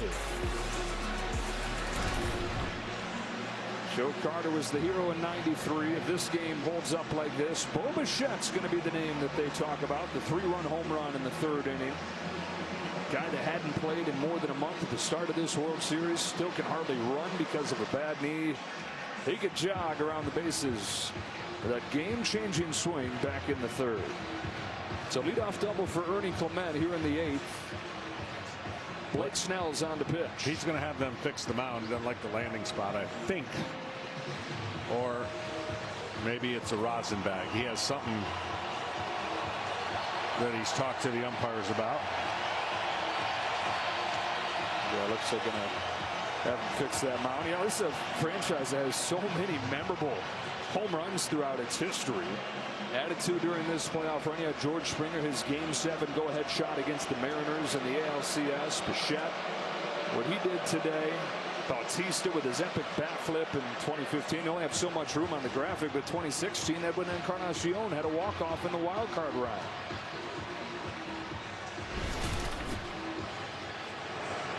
We talked about how big an advantage the Dodgers had in this series in starting pitching. More than $1 billion invested in these guys, and they were living up to that coming into the World Series. And they looked untouchable coming into the World Series, but it's been just Yamamoto that has gotten the job done in the Fall Classic. Both Snell and Glasnow and Ohtani have struggled against this Blue Jays lineup. They've all gotten into the game outside of Yamamoto today. Ohtani just 2 1/3. Glasnow gives up a run. Snell comes in, tries to keep it right here. Well, we got a little break. This happens almost every year. Well, I want to wish my daughter happy birthday in Game 7. Rachel, happy birthday. Right. The mound to Blake Snell's liking right here. Andres Gimenez is going to be coming up, probably trying to bunt. Top of the order, and George Springer after him. You're talking about this franchise getting founded in '77 and win it in '92. That's pretty quick to win your first title, let alone to win back-to-back championships. But then decades of waiting. 15 and 16, they go to the championship series, and it's like, okay, we're back. Well, they didn't win another postseason game after that 2016 season until this year. And so the fact that they had to play 7 games in the championship series, and that they had to go to 7 games in the World Series, it's kind of fitting, because it's been playing the waiting game for a really long time here. And let's not forget some of the tough games they've had to come back from, you know? Yeah, best comeback team all season, within games. Within the season, they were below 500, and then championship series, the way they came back. And how about Don Mattingly? Donnie Baseball, who spent his entire life in the sport. 14 years as a player with the Yankees, was an MVP there, was an All-Star 6 times, 12 years as a manager.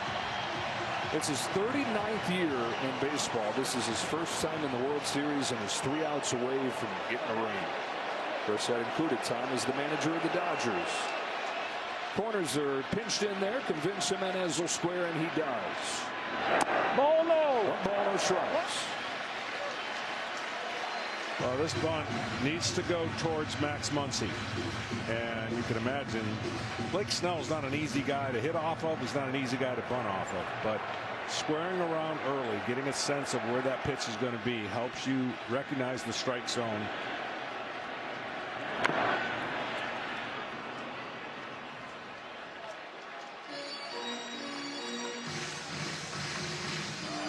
Now with Freddie Freeman charging on top of Jimenez, Blake Snell is going to try to cut straight to the line, and Max Muncy will read that.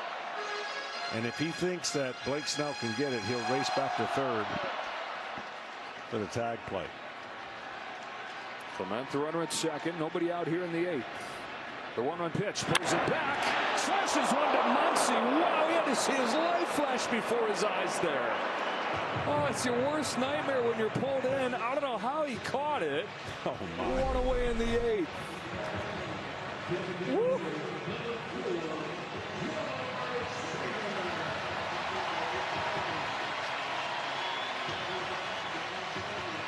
Jimenez tried to slash it right by him. Muncy picked it off. Back to the top in the Springer. 3 for 4 in Game 7. 5 out of 9. or 5 out of 8 in the 2 games since returning from the side injury.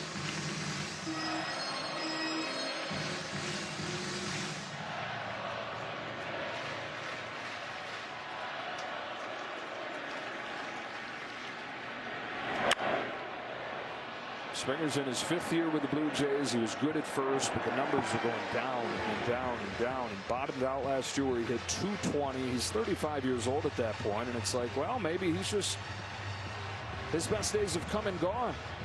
This year, the most improved hitter in baseball. The best year since he was the World Series MVP with the Astros 8 seasons ago. He's been the heart and soul for these Jays throughout. Snell gets him. 2 gone in the 8th.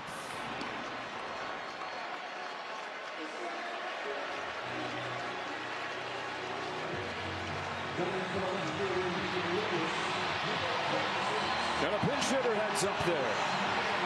The guy that started Snell's last start with a home run on the first pitch. It's Davis Schneider.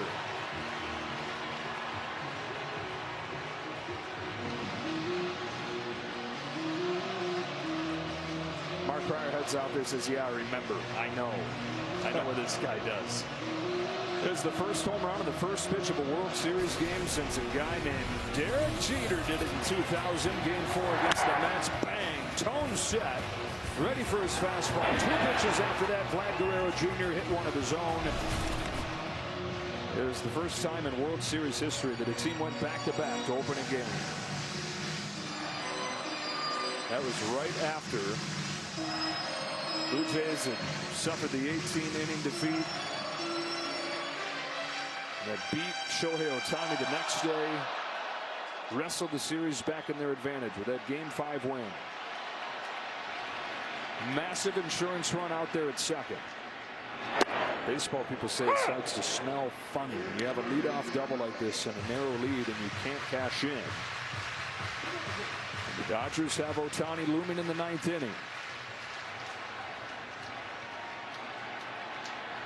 Snell's 0-1. Schneider takes in the dirt. Good stop by Smith.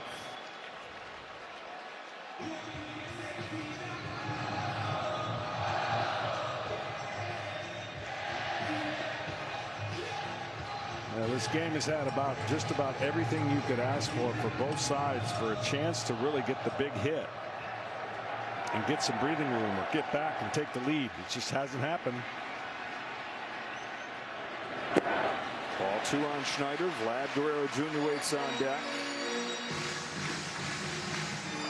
Snell, the 5th pitcher of this ball game for the Dodgers. 2 1/3 from Ohtani. Then it's been Robleski, Glasnow, and Sheehan to get it to Snell. Jays have also used 5. On 2-1, Davis Schneider takes a change that finds the outside corner and evens the count 2-2.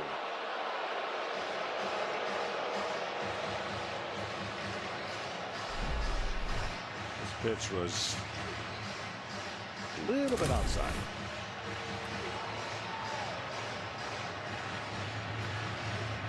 Three in the 3rd, 1 in the 6th for the Blue Jays. Dodgers 1 in the 4th, the 6th, and the 8th.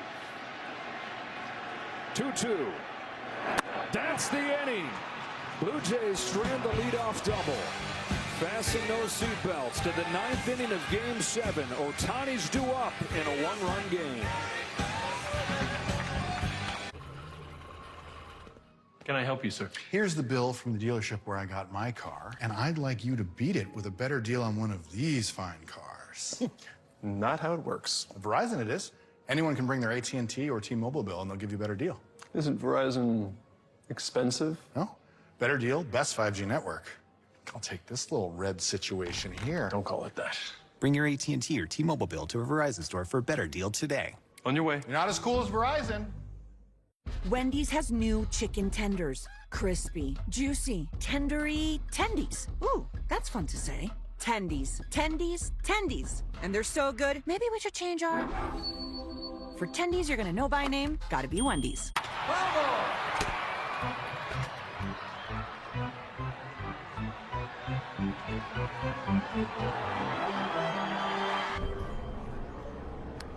Millions of finds, each with a story. eBay. compliments of the chef. Oh? He was so glad that he had emergency roadside service with Geico. And since they saved his bacon, he presents to you a bacon tart flambe. With Vic. Mate, look, I don't need special treatment. I'm just happy that he's happy. You're too humble, Mr. Gecko, which is why we also present to you, and I don't need special treatment, run-of-the-mill grilled cheese. Oh, now we're talking. Yes, we are. Okay. Get more savings in service. Get more with Geico. What is power? Is it control? Is it freedom? The Dodgers 4-3 as we go to the 9th inning in Game 7. Kike Hernandez, Miguel Rojas, Shohei Ohtani coming up against Jeff Hoffman, whose first pitch almost hits Hernandez.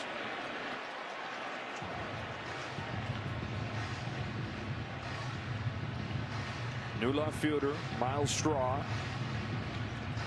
Hernandez 1 for 3 in this game. Hoffman's 1-0. Swing and a miss. 1 ball, 1 strike. Good tight slider right there after the first one got away. He made the adjustment, and you know PK is doing everything they can to get on base.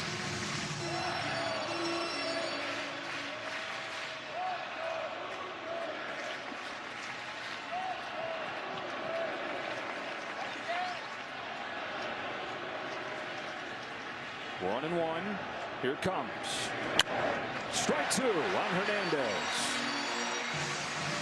Time and again, these Blue Jays seem to find the magic just when it looked like they were finished. It's time to write them off.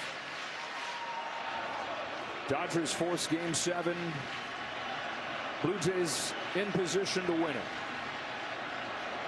On a 1-2 pitch, Hernandez chases strike 3, 1 gone in the ninth.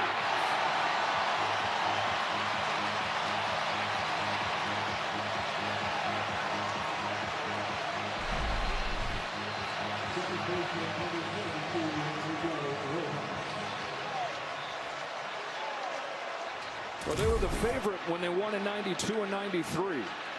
Always something special when nobody expects you to do it. Right in the wave of the underdog. Rojas chases. 0-1.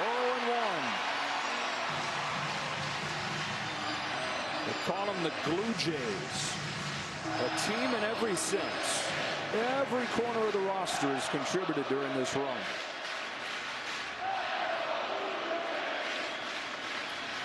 On an 0-1 pitch, Miguel Rojas takes in the dirt. Well, they've embodied the forget and play on mindset. You know, we saw them every single step of the way, and after tough losses, the locker room, you wouldn't know if they won or lost. And that's a credit to their culture and their manager and obviously their players.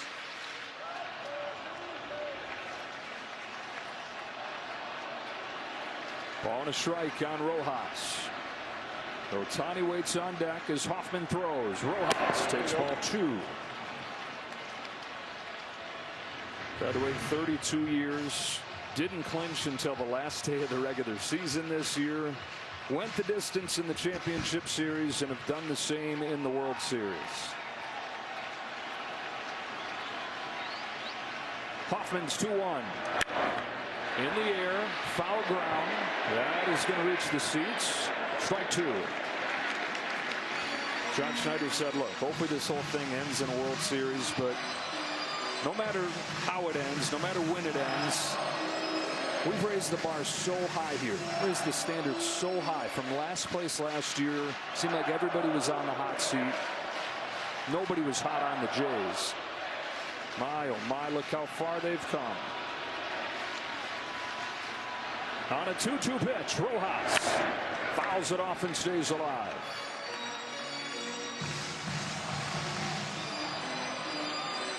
Ohtani's going to bat in his 9th inning. Will he represent the tying run or the go-ahead run?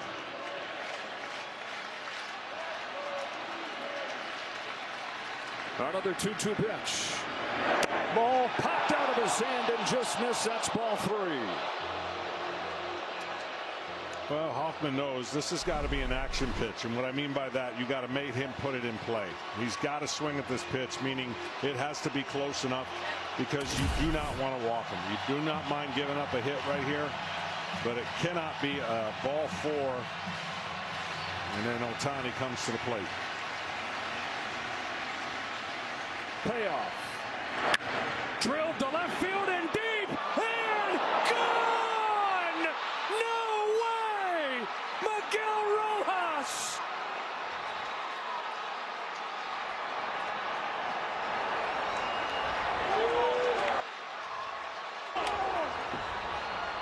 Dave Roberts played his gut. The guy hadn't had a hit in a month. And in the 9th inning of Game 7, he's hit a tying home run.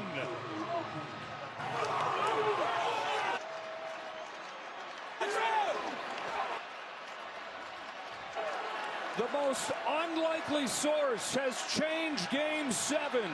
It's tied at 4. Rojas has given the Dodgers life. And now it's Ohtani. And he drives one in the air to left field. Got under it though. Miles Straw for out number 2. The rug pulled out in Toronto. Yeah, he sat all over a slider and he got it. And when he got the barrel to the ball right there, we talked about a slider that hangs.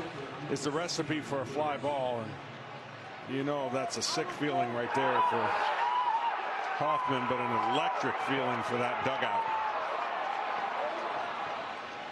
That was the concern with Jeff Hoffman coming into the playoffs. He gave up more home runs than anybody in the American League this year. He's in with a strike on Will Smith.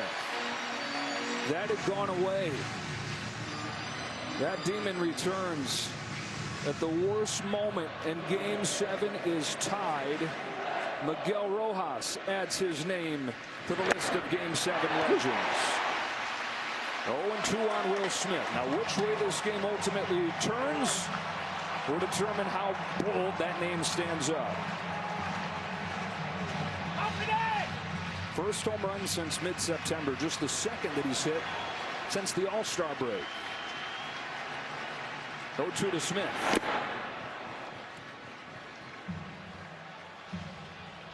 Well, you look ahead to the bottom of the 9th for the Blue Jays. Vladimir Guerrero Jr. We thought the next thing he was going to do is celebrate. Will lead off. 1-2 to Will Smith. Then the dirt ball 2.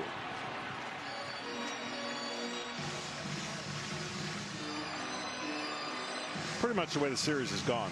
You wouldn't expect anything else.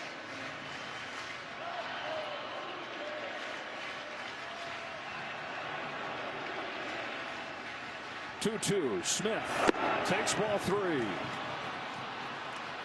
Dominguez, who's warmed like 7 times tonight, is warming again for the Blue Jays.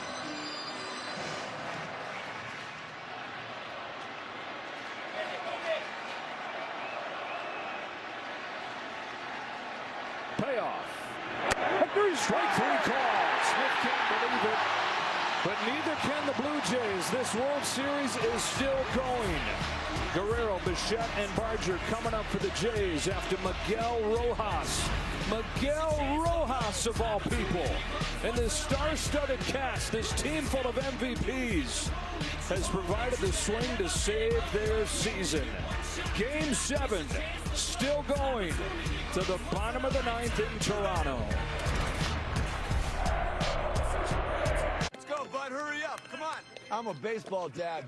Just because I didn't go pro doesn't mean my kid won't. See me, Dad. No pressure, kid. Just everyone watching. Coach last, a game-tying home run. The Dodgers with their 4th tin soldier over the late innings to tie it at 4. Blue Jays have the right guys coming up, though. Vlad Guerrero, Bo Bichette, Addison Barger against Blake Snell. Well, Blake Snell is glad to be pitching another inning, and he'll have his hands full. How unlikely? In World Series history, Dodgers are 2-65 when trailing after 8 innings. Last time they won a game, Kirk Gibson's walk-off 1988 against the A's. Now Blake Snell's job still to prevent runs, but boy, the mood sure has changed. He was just trying to keep them there in the 8th inning. And he did. Remember, we talked about things smelling a little funny. They couldn't get the leadoff double in. And now the Dodgers have tied it. Now the Jays try to win it.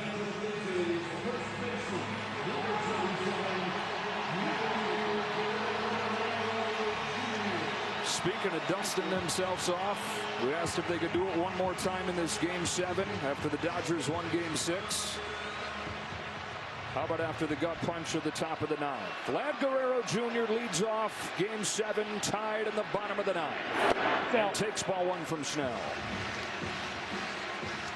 This is the longest this crowd has ever stood. They haven't sat for 3 innings.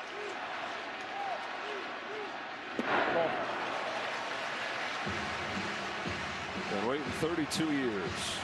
And they've got their guy at the plate starting the 9th.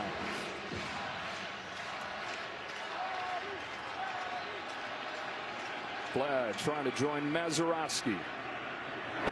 He's ahead 3-0. There have been 5 walk-off hits in Game 7 history. Last one, Luis Gonzalez, 2001, to end the Yankees run. The only walk-off home run in Game 7, 1960. High drive to center field. Back goes Tommy Edman. Onto the track, he's got room. He just missed.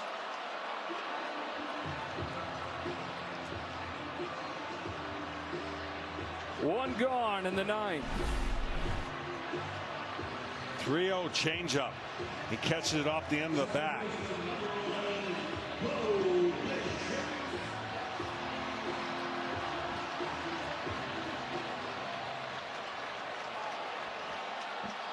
Now Bichette. Already got 1 home run today. First one that he had hit in 2 months. Guy that had hardly played in 2 months.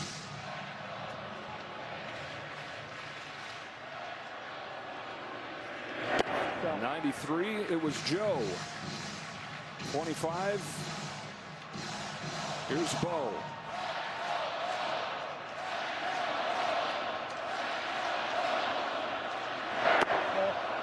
Ball 2.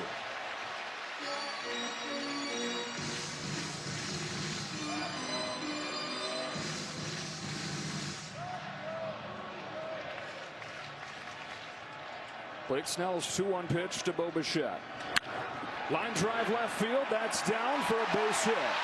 Hernandez is playing very deep, no doubles defense, and you figure they're going to run for Bichette as he represents the winning run. His second hit of the ball game, and right away here comes Isaiah Kiner-Falefa. Yeah, they really have no choice. They don't care about how long this game could potentially go. They've got to put the fastest runner they can, because Bo Bichette just wouldn't have a chance to score.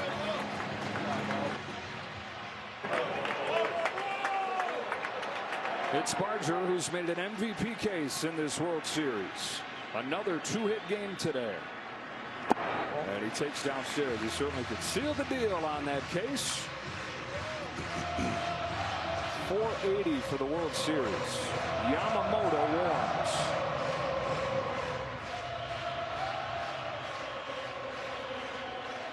Winning run at first, 1 gone, bottom of the 9th. 2-0 on Barger.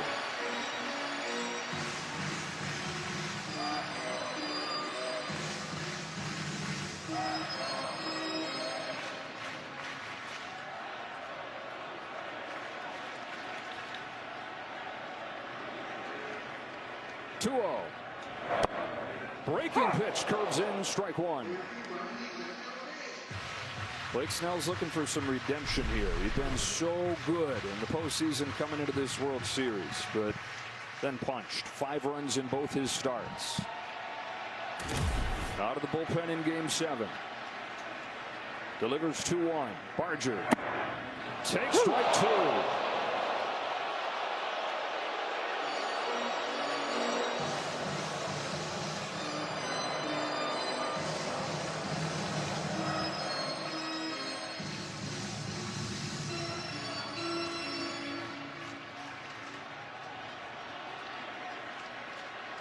Short lead for Kiner-Falefa.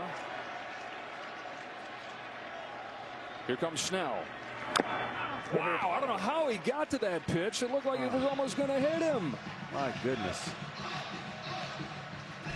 That tells me right now he's looking for anything inside, anything away. He'd have a hard time getting to right now. That pitch was gonna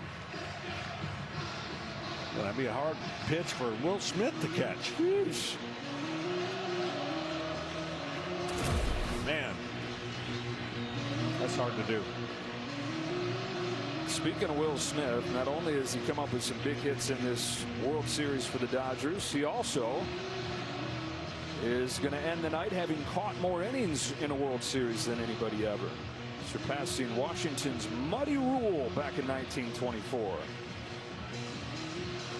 101 years later, Will Smith of that 18-inning game where he caught every inning will reset that record. Dodgers in a lot of pain here.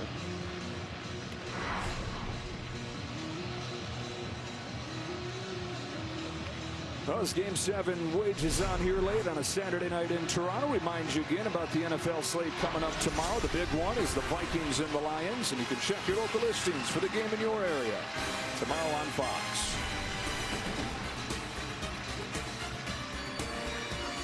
And probably Miguel Rojas has tied up Game 7 with a 9th-inning home run.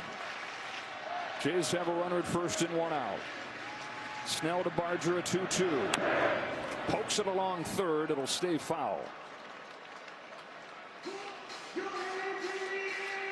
Addison Barger, just 25 years of age. He was a guy John Schneider had questions about coming into this postseason, how he'd handle the spotlight, how he'd handle the pressure.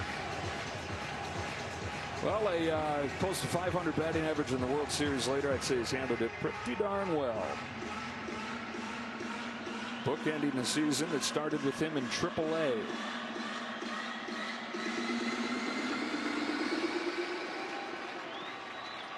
Connor Falefa, pinch running for Bichette at first.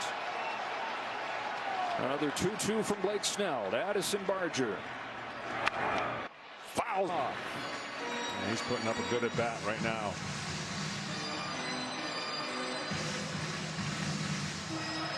Outfield for the Dodgers, backs against the wall, knowing that a ball that gets by him likely ends this Game 7.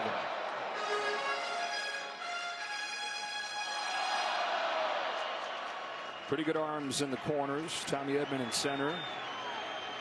Average arm, although it's played big in this World Series. Another 2-2 from Snell. Barger checks, and the count goes full. Kirk is on deck.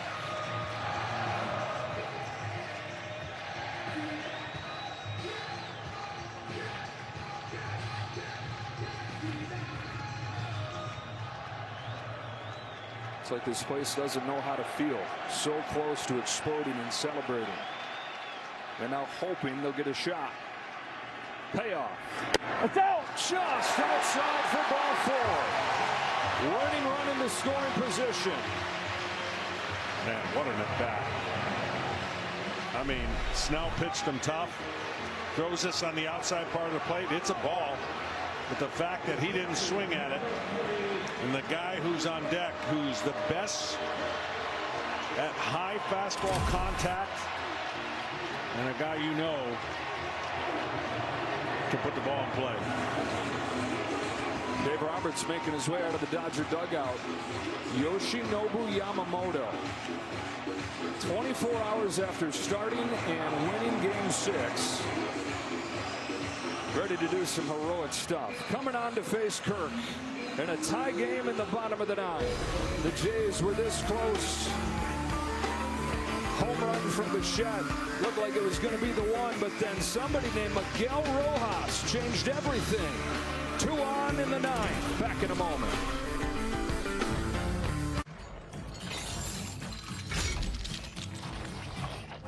Can the Nissan Frontier out-monster a monster truck? Long to explode. They were 2 outs away. But now they're 1 swing away. They've had to wait 32 years. What's another half inning? Yoshinobu Yamamoto puts his name with Grover Cleveland Alexander in 1926 and Randy Johnson in 2001. One day after pitching Game 7, or pitching Game 6, in relief in Game 7. Yeah, that's unbelievable. I can't even put into words. I mean, this is... I know it's all hands on deck, but man, oh man. Here we go. Well, as the starters that got the Dodgers here to the World Series, and in this Game 7, they now have all come into the game. 1 1/3 for Blake Snell. Runners at first and second, his responsibility. The Dodgers somehow win this World Series. Probably looking at your MVP on the mound. Alejandro Kirk, the catcher that nobody wanted. A chance to be a World Series hero. Takes a strike. McNeely, Mazeroski, Larkin, Renteria, Gonzalez. Game 7 walk-off heroes. Kirk. Got hit. Wasn't sure if that hit the knob of the bat or it got his hand. It got him, and they're loaded up with one away.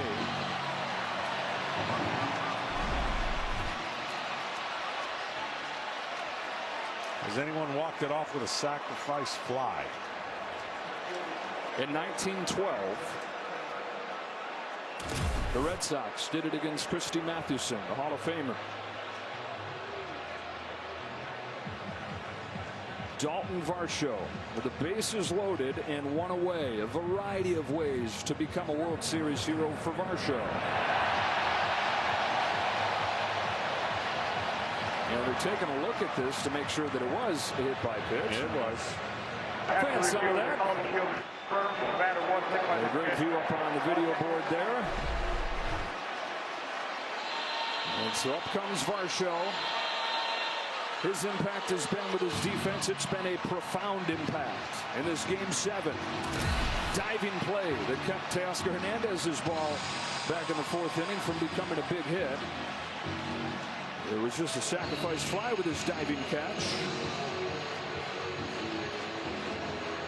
He'd love to make the bat the thing they talk about. Room for error gone for Yoshinobu Yamamoto. Bases loaded, one away.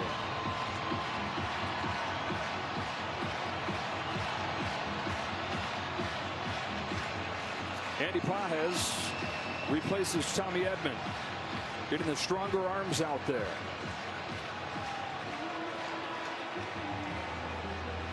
The runner at third again is Isaiah Kiner-Falefa, pinch running for Bo Bichette.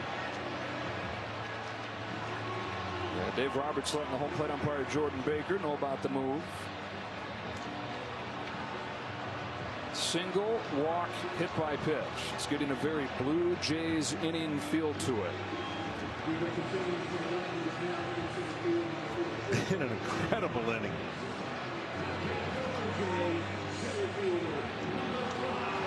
Yeah, everybody pulled in on the infield. Can Yamamoto get this game to extras as the Dodgers try to repeat? Or does the wait end for the Blue Jays?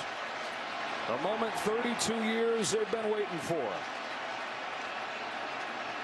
Dalton Varsho takes ball one. Nowhere to put him for Yamamoto.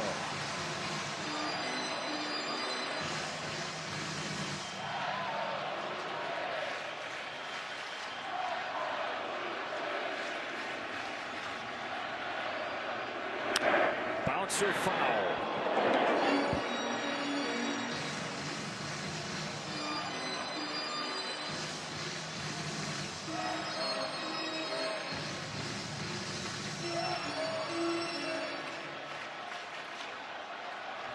Kiner-Falefa for the winning run. Dalton Varsho takes strike two.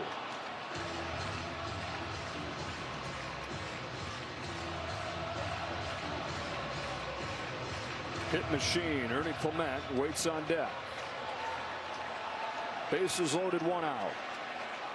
1-2 pitch. Varsho. Roller to second. Rojas comes home in time. And it's Miguel Rojas who ties it in the top of the ninth. Saves it in the bottom of the ninth.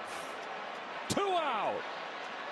I mean, he was stumbling. They're going to take a look just to take a look, but he had lost his balance right here and gathered to make the throw. Very close. Look at this. I mean, almost loses every bit of his balance to make this throw, but question's going to be, did Will Smith have his spike on the plate or not in time? Call on the field is that he's out. Watch his spike right here. It comes up, and does it come down before? Man, this would be an epic reversal. It's up, it's down. I think it's back down before his foot hits the plate. Here's going to be a great look. It's so close. But again, the key thing is that the call is out. After review, the call is confirmed. They the runner is out. The call. Challenge remaining. 2 outs in the 9th inning. Miguel Rojas, who was completely out of the picture 48 hours ago, has changed this World Series dramatically twice. Ernie Clement has collected more hits in this postseason than any hitter in any postseason. If he can get one more, his name will live forever. Now Barger's the winning run.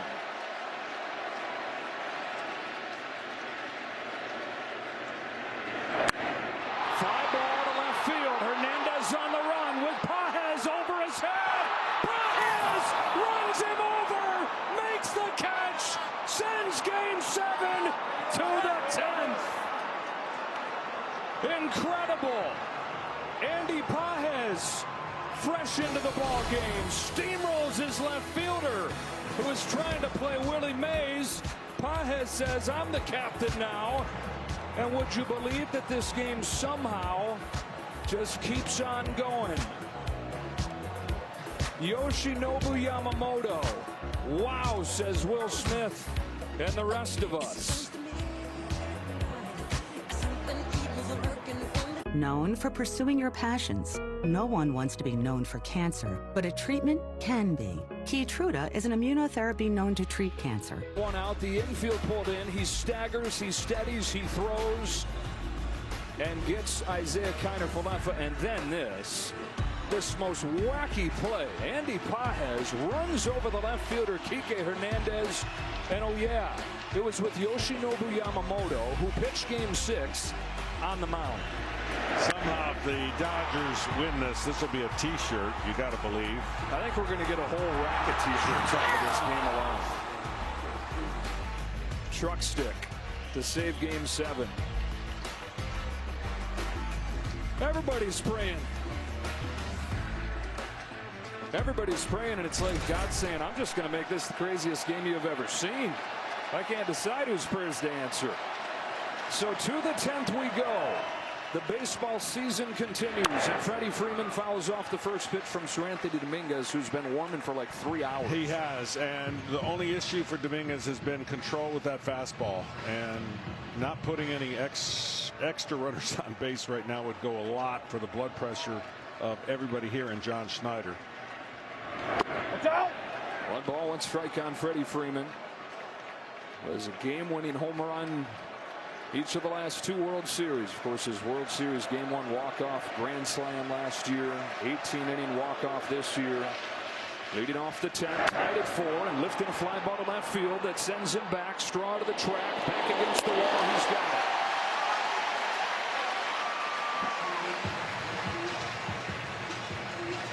Well, John Schneider finds himself in this position again because he had to take out Bo Bichette. Understandably so, for pinch runner. The game goes into extra innings, and now they'll be without him, but that's the least of his worries right now. Man, what's got to be going through these managers' heads? There's got to be so many things spinning as Mookie Betts comes up. You got all these plans to get through 9 innings, and then you have your backup plans like, yeah, things get really crazy. Well, things have gotten really crazy, and now who knows who we're going to see. Guy's going to get asked to do things that I never would have envisioned. Ball and a strike on Betts. He's 0 for 3 in Game 7. Had a leadoff walk in the 6th and came into score as the Dodgers chipped away from a 3-0 deficit. Seemed like every time they'd score, though, the Jays would have an answer and pull right back away. But the Dodgers kept on coming. Ball. 2-1 on Mookie Betts. Defending champ, so hard to repeat. No defending champ had even made it to the World Series since the Phillies in 2009. No team has won it again since the Yankees won 3 straight, 98 to 2000. Ball 3 on Mookie Betts. You take everybody's best shot. That's throughout the year. Coming to the year thinking, hey, could this be the best team ever? Well, injuries was part of it. Human nature was part of it as well on both sides. They weren't the best team ever. Ball. They still got a shot to be the last team standing, though, almost impossibly with the way this Game 7 was looking. Betts takes a walk with 1 gone here in the 10th. Last National League team to repeat, the Big Red Machine, half-century ago. Trying to make a big blue machine. Dodgers won it in 20, won it in 24, looking for their 3rd championship in 6 years. That'll start to ring the dynasty bell. Muncy swings and misses. That splitter is a really good pitch for Dominguez. And again, I talked about the fastball command and sometimes the lack of it. How aggressive will Mookie be at first base? Not running. Muncy takes low. Well, Dave Roberts is saying to us, John, when we met with him today, we asked him, who do you feel good about in your lineup? And he said, I just feel like there's so many guys who aren't hitting that I know I can trust. He brought up Max Muncy's name. He said, how long can Max Muncy go without a big World Series homer? He connected in the 8th to get them within 1 run.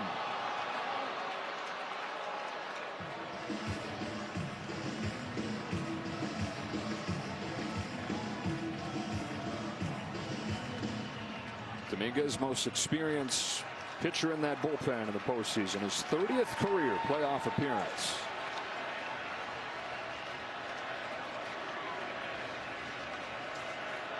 Miguel Rojas making his name. Amazing. That's inching further. Not going. 2-1. Fouled off. Better pitch to hit. Stats are just stats. But Rick has let me know the Dodgers have won their last 3 extra inning World Series games. 2 of those being 18 innings. And then the middle one, 2021 versus the New York Yankees. Yeah, that 18-inning game. Game 3 that Freddie Freeman finished with a walk-off home run. 2-2 to Muncy. Up the middle and through. Base hit center field. Go-ahead run into scoring position. Max Muncy, his 3rd hit of the ballgame. He came in 4 for his last 36, and he's come to life in Game 7. Fastball and caught too much of the plate. Almost caught Dominguez. Now it's Teoscar Hernandez, who is 0 for 3 again tonight and has just not looked good at the plate. Only takes 1 to change everything. He's taken a lot of first pitches. I would not put him on taking a pitch right here if I'm Dominguez and Kirk. Dominguez to Hernandez. Ball.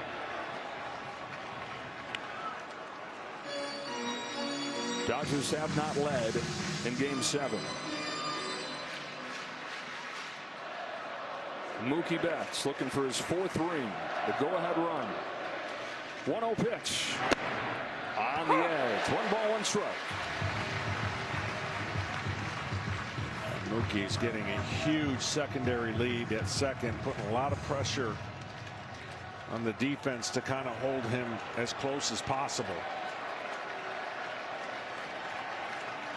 Here it comes. Hernandez swings and misses, chasing that sweeper. Strike 2.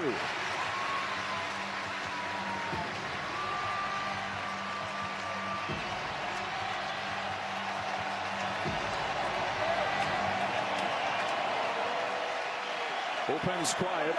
Yamamoto's going to go back out there for the bottom of the 10th. The 1-2 pitch. Lays off and the count evens.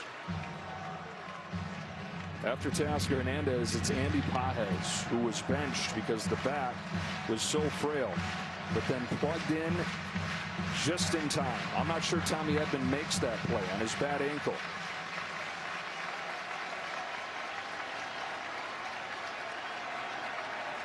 The 2-2. Fouls it off.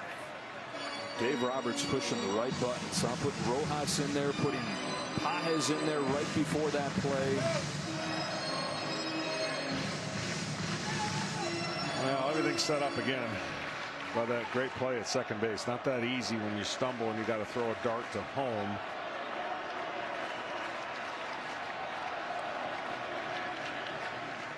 Two on with one out. Another 2-2 pitch. Hernandez takes outside and the count is full.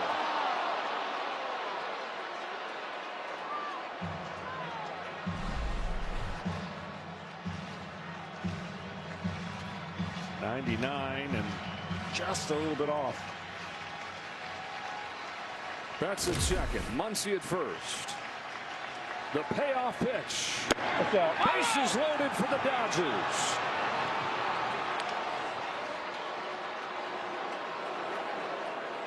Walk, single walk to load him up, and Andy Pages now finds himself with a chance at redemption at the plate. Pages is 4 for 50 in these playoffs after a wonderful regular season where he hit 27 home runs in his second year. But he was an automatic out, and Dave Roberts said we just can't take it anymore, so he benched him. Rojas went into his spot. But full circle gets another chance here to be a Game 7 hero, and he already sort of is for this defensive play. Yeah, this could have been awful. With good thing he was taller, and he had the perfect angle because you saw Kike was just never in position to make, even though it was an over-the-shoulder catch. He was so shallow. Heads up. Infield is in here for the Blue Jays. Bases loaded for Andy Pages. One hit in this World Series. First pitch. Pages swings and misses. 24 years of age out of Cuba. 2 years in the majors. Could he make it 2 rings? Pages takes high. He has electric stuff, but the inconsistency of his release point is what gets him. Dominguez makes a great slider, then one pops out of his hand, throws a dart with a fastball, and then pulls the next one. This is a huge pitch on a 1-1 count. Oh boy, and a huge call. Borderline pitch there, looked to be at the bottom of the zone. Jordan Baker says ball 2. The reason that's a huge pitch to a guy who doesn't throw enough strikes is it sets him in not a must strike pitch, but you definitely don't want to go 3-1. 2-1. Pages up the middle. Jimenez comes home and gets the lead runner. The infield drawn in works for both teams late.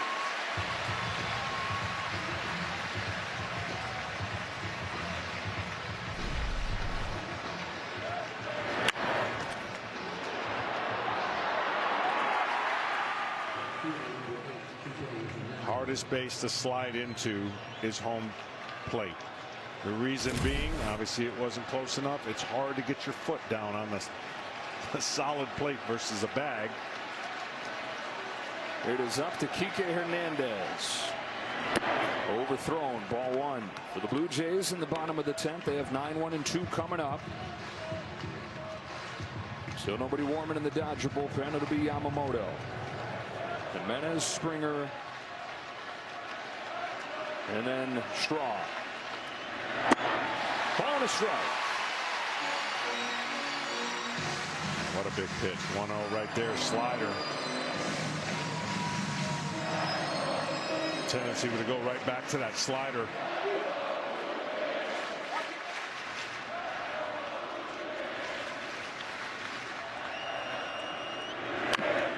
Chopper, right side, not an easy play. Vlad feeds Dominguez, beat him to the bag. Toronto's out of the bases loaded jam. It stays tied at 4 to the bottom of the 10th in Game 7.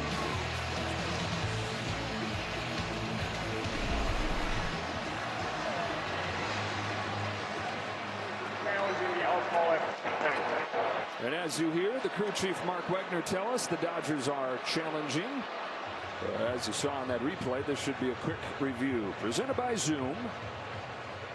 Not easy though over there. Dominguez looking down trying to find the base. That was a tough play, and he did about as good a job as you can do under the circumstances. You think things are happening fast. They happen real fast in an elimination game 7, and he was calm and got his foot down in time. Man, oh man, both teams right there. Golden chances. Neither are going to come through with the bases loaded.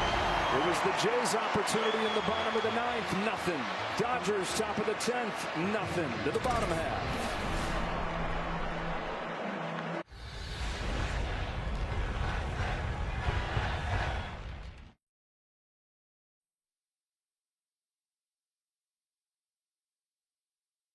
What are the chances? Both teams bases loaded, one out, and neither scores. Andres Jimenez. Strike one from Yamamoto. 9-1-2 for the Jays here. Jimenez knocked in a run with a double back in the 6th. Has had some huge hits in these playoffs.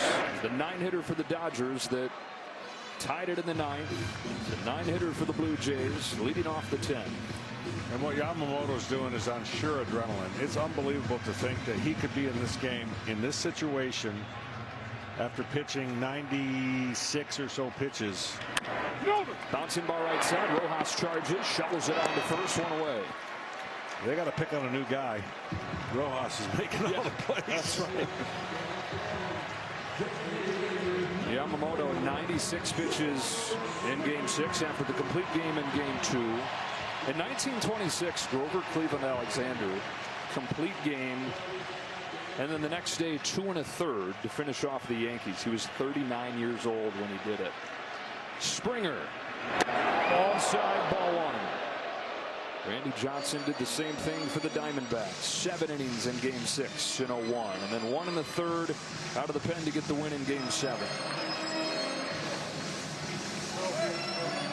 Yamamoto, the 4th and final Dodgers starter. Springer, a World Series hero before. In the dirt, ball 2. 3 more hits today, even though he is a shell of himself physically right now. Bad knee, bad side, bad body. Trying to win the World Series. Patiently watches it go to 3-0. You want to know what would suffer the most by pitching in a game like this after starting the night before would be command. That would be the thing you would see on a pitcher. Is the command when you're in rhythm. He's pitches in a strike zone more than anybody in baseball, and you would think that would be a little tougher today to measure up all those finite secondary pitches. 3-0 to 3-2. 5 pitches. Springer's taking them all. Miles Straw's on deck. That's not who they necessarily want at the plate. He's in the game for his defense in the 2 spot in the order now. On a 3-2 pitch. George Springer fouls it off and crumbles to the deck. Ow, he said. And uses that bat as a cane. 36, feeling like he's 96.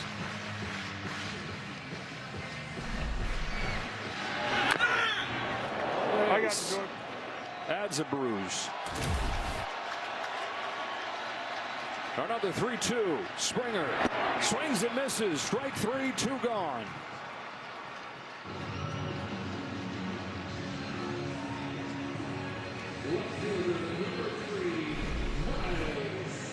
And as the clock strikes midnight here in Toronto, we play on to November 2nd. Longest journey in sports. Baseball season, 162 games to the postseason. And it keeps on rolling. Miles Straw pops it up.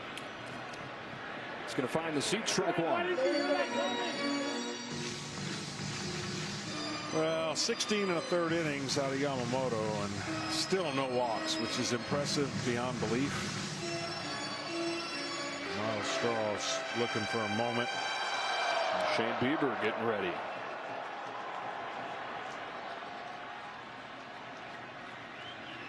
Straw with 4 home runs during the regular season. Takes downstairs 1-1.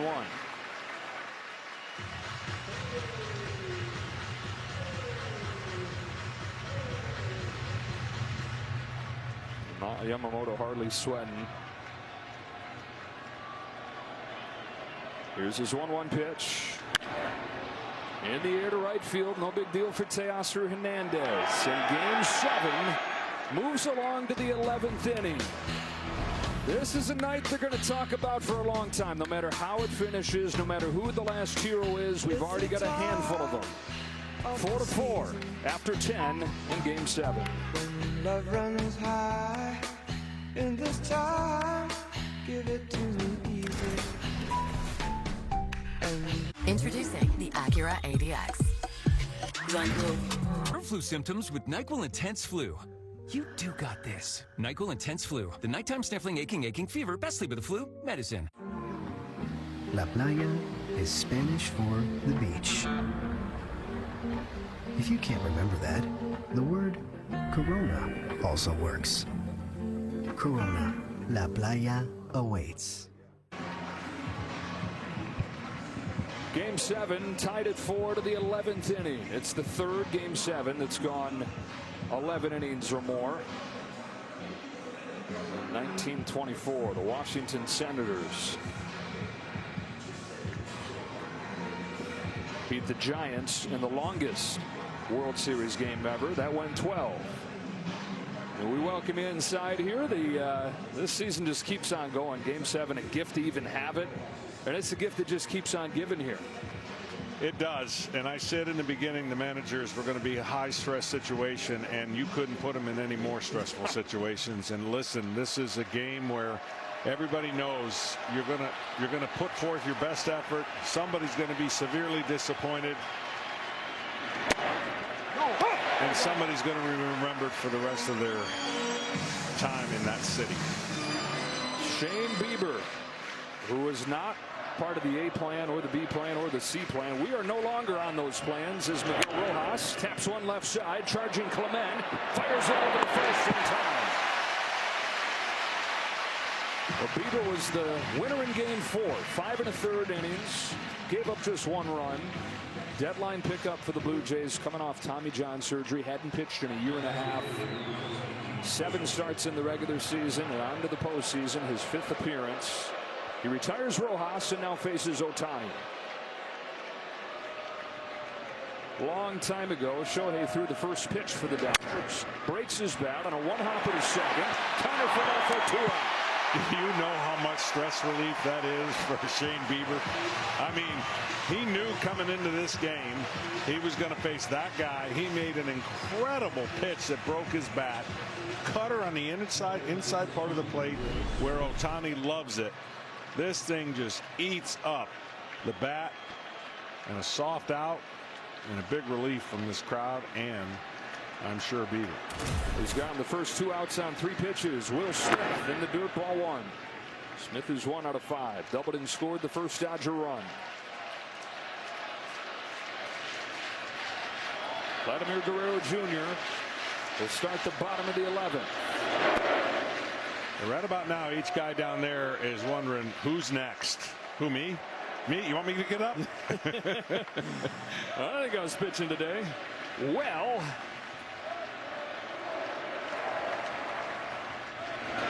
Smith, it's a high fly ball to deep left field. It's got a chance. It is gone.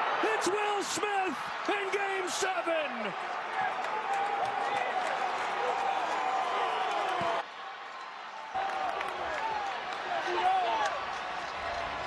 And in the 11th inning of game 7, the Dodgers lead for the first time.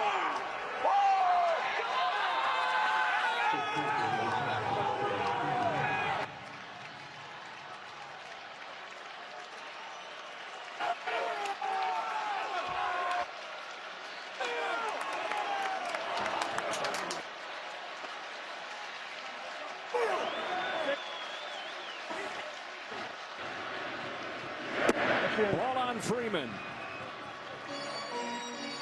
What a moment. I just got done saying that somebody's going to be remembered.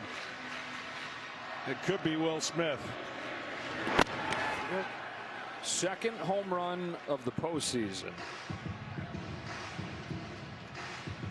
He won Game 2 with a home run against Kevin Gausman. And if the Dodgers can get 3 more outs, they'll have won Game 7.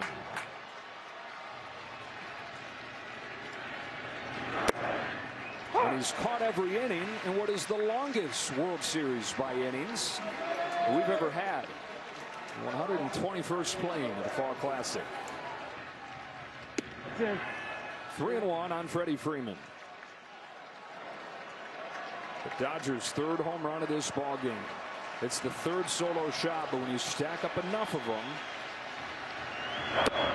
it has overcome the one big swing from the Blue Jays. Bichette back in the 3rd. They've scored just 1 run since then, has Toronto. That was in the 6th. Missed opportunity in the 8th. Missed opportunity in the 9th. Left the bases loaded there.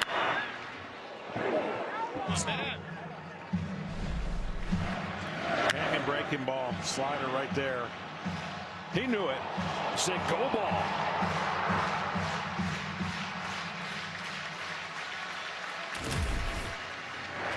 Freeman grounds one up the middle. There's Andres Jimenez, and the Blue Jays for the first time in Game 7 are punching up at the defending champ. Will Smith goes yard, and the Dodgers suddenly find themselves on the verge of a repeat. Improbably, Kershaw and the Dodgers lead 5-4.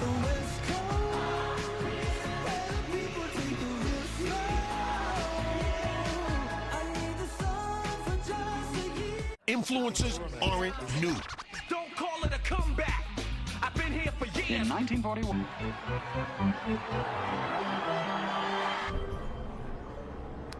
Millions of finds, each with a story. eBay. This whole battery for the Dodgers 3 outs away from legendary status in the World Series and in Game 7 history. Yoshinobu Yamamoto tries to go the final 2+ innings and make Will Smith's home runs stand up.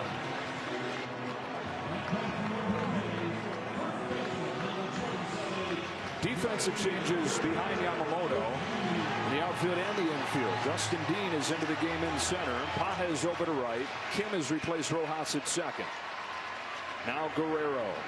Last chance for the Jays. Ball 1 from Yamamoto.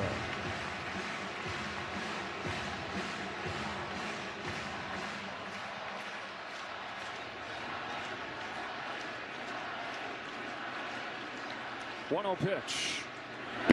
Ball 2. Guerrero thought that he had maybe ended it, leading off the 9th against Blake Snell when he crushed the ball to the warning track in center field, but it fell a little bit short. On this 2-0, takes it down the middle, 2-1.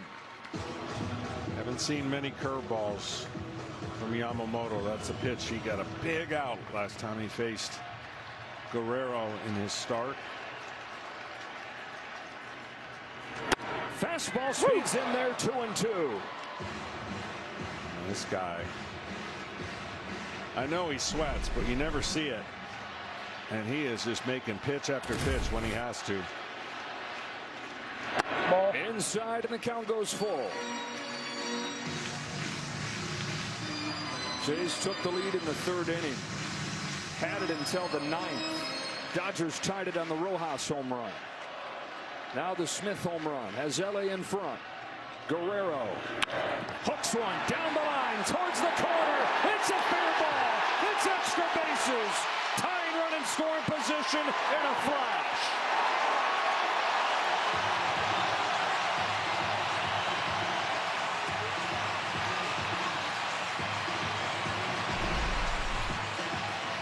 I mean, this is just such great hitting. I can't even tell you. He pulls his hands in and gets that ball fair and a fastball inside that most people either swing and miss or pull foul. Look how quickly he can get his hands in the barrel to the bat under the pressure in the moment. And now another opportunity with man on second, nobody out for the Blue Jays. They have not cashed in a couple of them. Do they play for the tie here? Corners think so. They're pinched in. This is Kiner Falefa, who's in for his defense. He's a good bunter. Lays down a perfect one. Yamamoto the first in time. Tying run to 3rd.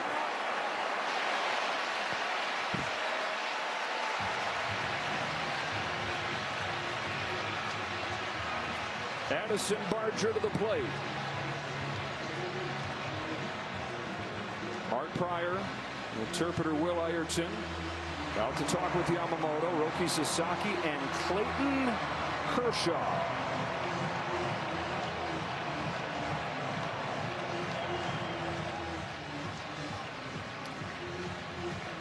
We've got a scenario here where it's not the end of the world if they pitch around Barger and you get him on first base, because you got a double play candidate, but a guy who can handle the bat in Kirk. Barger has such a aggressive swing that I'm sure they're talking to him, get something below the barrel, try to get him to swing over the top, because he's going to want to hit this hard and lift it. By the way, out of the 5 walk-off wins in World Series history, they've all broken ties. Never been a Game 7 walk-off home run to go from behind to win. Barger, who's hitting .480 in this Fall Classic. The infield pulled in for the Dodgers. Guerrero the tying run at third. Yamamoto's pitch. Outside, ball 1.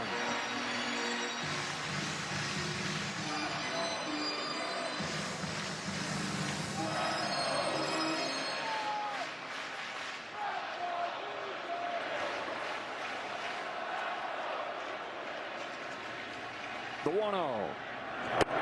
Ball 2. You don't think him being the runner on second in Game 6, making the final outs on his mind right now and trying to do something special? And they are borderline pitching away from him.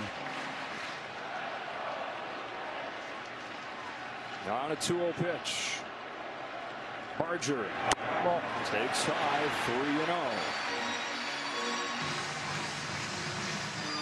3-0. Kirk waits on deck.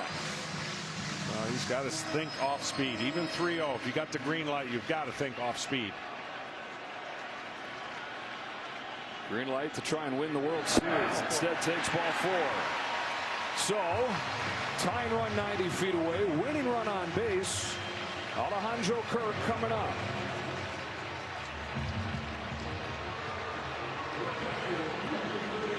And they will play back for the double play ball just based on his speed.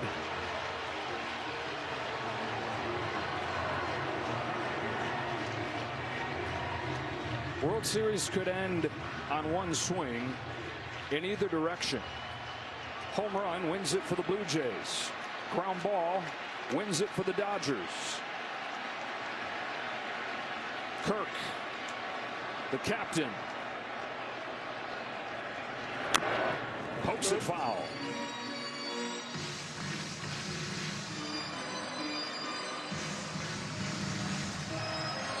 $17 double plays he's hit into this season and the postseason, if you're wondering.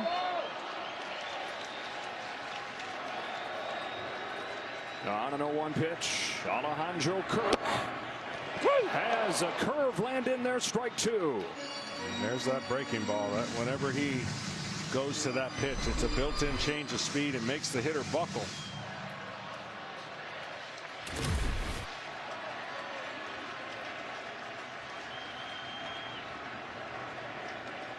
Here's the 0-2 pitch. Kirk bounces one up the middle, bats to the bag, over to first to beat the champ. You gotta knock him out.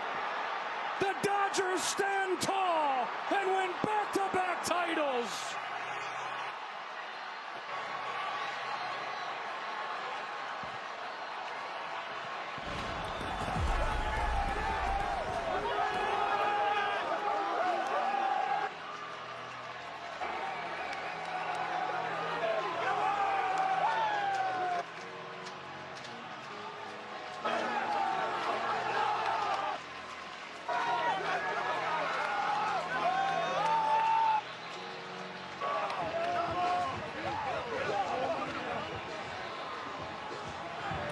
Clayton Kershaw's major league career ends and watches his team win a Game 7 epic.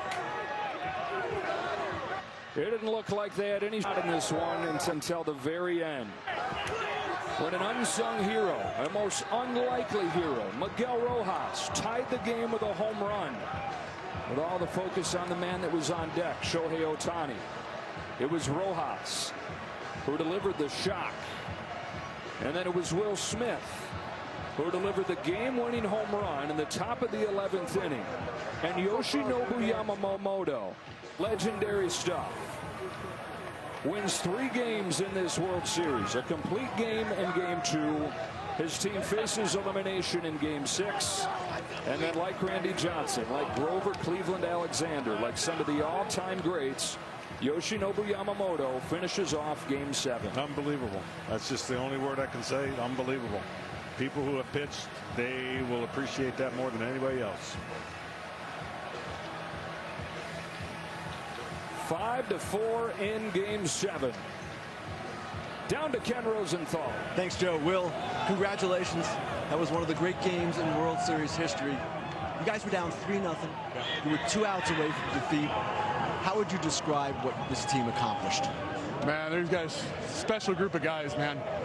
We just never gave up. Kept fighting, you know, pitching our asses off, hitting, taking great at bats, finally punched through there. Man, that was a fight, you know, for 7 games. That's a really good Toronto Blue Jays team. Man, I'm just excited. There's nothing better than this. Your home run. What were your emotions seeing the ball clear the wall and then circling the bases? Yeah, I was fired up. You know we needed to get a run there. To be able to come in clutch, that was huge. You know, you dream of those moments. You know, extra innings, put your team ahead. Yeah, I'll remember that for forever. Yamamoto started yesterday, closes out today. What will you remember about what he did? Yeah, he was the MVP of this series. That was incredible. You know, I talked to him yesterday. I was like, hey, if you can give us 1, we're going to win. He gave us 3. That was special. He'll have a few months off. I know he's going to need it, but yeah, I'm just happy for him. That was awesome. Well, congratulations. Thanks again. Now over to Tom Verducci. Thanks. Waiting here, Miggy Rojas getting the congratulations. Miguel Rojas, welcome to the land of World Series legends. You have to walk 7 pitch at bat with this team down to the last 2 outs of the season, and you take the pitch out of the ballpark. Yeah, I was never trying to hit a home run. I think this is the first home run against a right-handed pitcher during the whole year, and it came to the biggest part of my life and my career, in front of these fans and in front of the city of LA and my teammates. Kind of like battle, and I can really describe right now the emotions that I felt. Not just tying the game, but giving the opportunity to bring Yamamoto for another spectacular performance.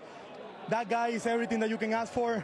I have to put my teammates in front of me because I wasn't able to do whatever I did today because without the confidence of Doc, my teammates, and everybody who kind of believe in me. You weren't done with the magic in that inning on the defensive side. Tell me about that play. Infield in, winning run on third base. The play that you made, stumbling a bit, but making a strike to home. Yeah, really tough in this turf right here. You can't really be aggressive going forward because the ball always bounces more than what you expect. Kind of like took a back route, went back, and I mean, as soon as I play my feet, I have to make a perfect throw to the play. I mean, it's been an unbelievable 2 days for me defensively, obviously hitting the homer, but I mean, for me, I'm way more proud of my defense and what I can do for my team out there at second base, shortstop, third base. It's a great feeling, man. We're here winning the World Series in Game 7, and I just said it yesterday on the press conference. The Dodgers have been doing so much for baseball the last 2 years. People should be really proud of the organization. Traveling, making history, playing the longest season ever. We just played for 9 months. We started the year in Japan, and now we're finishing the year here in Canada. We can't wait to go out there in LA and represent our fans and bring you the trophy again, back-to-back for the first time in 25 years. How that sounds? You gave us an incredible show. Enjoy it forever. Thank you. Thank you. Back to you, Ken. Thanks, Tom. Freddie, it's one of the great games ever. What was it like being a part of it? Oh, my gosh. I think that game had every single thing you could possibly have. Just an absolutely incredible game, incredible series, a grind for both teams. You know, it's back-to-backs is so hard to do, and to be able to pull that off and be a part of the group that does it, it's absolutely incredible. And I'm just so happy that Clayton Kershaw is a 3-time champ. What was it like for you this grind of a season. This was not an easy year for the Dodgers. No. And what does it say about this team that you came through? Yeah, absolutely incredible. I think when you walk into spring training, you got the target on your back because we had one the previous year, and you know everyone's trying to take you down. And when you put on this uniform, you know you're expected to win, and there's a lot that comes with it, and we take a lot of pride in that. And for us to be able to do it again a year after with immense pressure on us, that says a lot about this group. And I don't know if there's enough words for Yoshinobu. That was absolutely incredible. The guy pitched yesterday and started. I still can't get over it, and he was electric again. You got so many contributions from so many different people. Pages, Rojas, right down the line. How satisfying is it just to have a team win like that? Yeah, I mean, that took every single guy. Miguel Rojas, game-tying home run with 1 out in the top of the 9th inning. Saved our year. I don't think anybody had that on the bingo card in February, so it took everyone.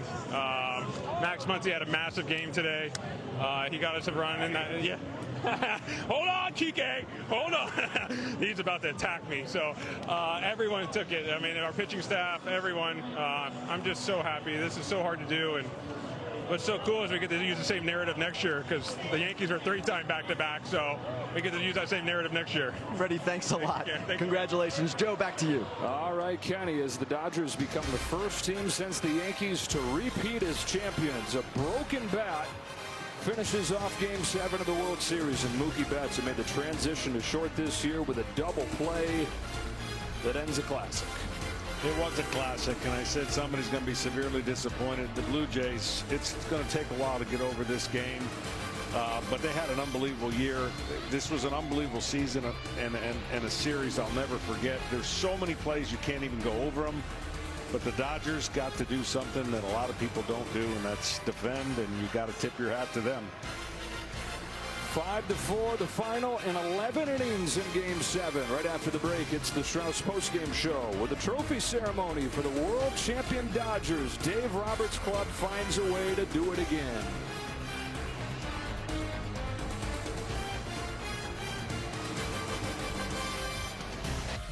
You know the time is now. Freeman has ended it. Repeat hero. The Los Angeles Dodgers own the championship crown. The time is now. And now you can own the official championship gear. Do you want to give them more when the time is now? You've seen the rest now. Keep on the best. Now the time is now. The Dodgers stand tall and win back-to-back titles. Score your authentic championship shirts, hats, hoodies, and more at MLBshop.com. The time is now. The heroics of Freddie Freeman.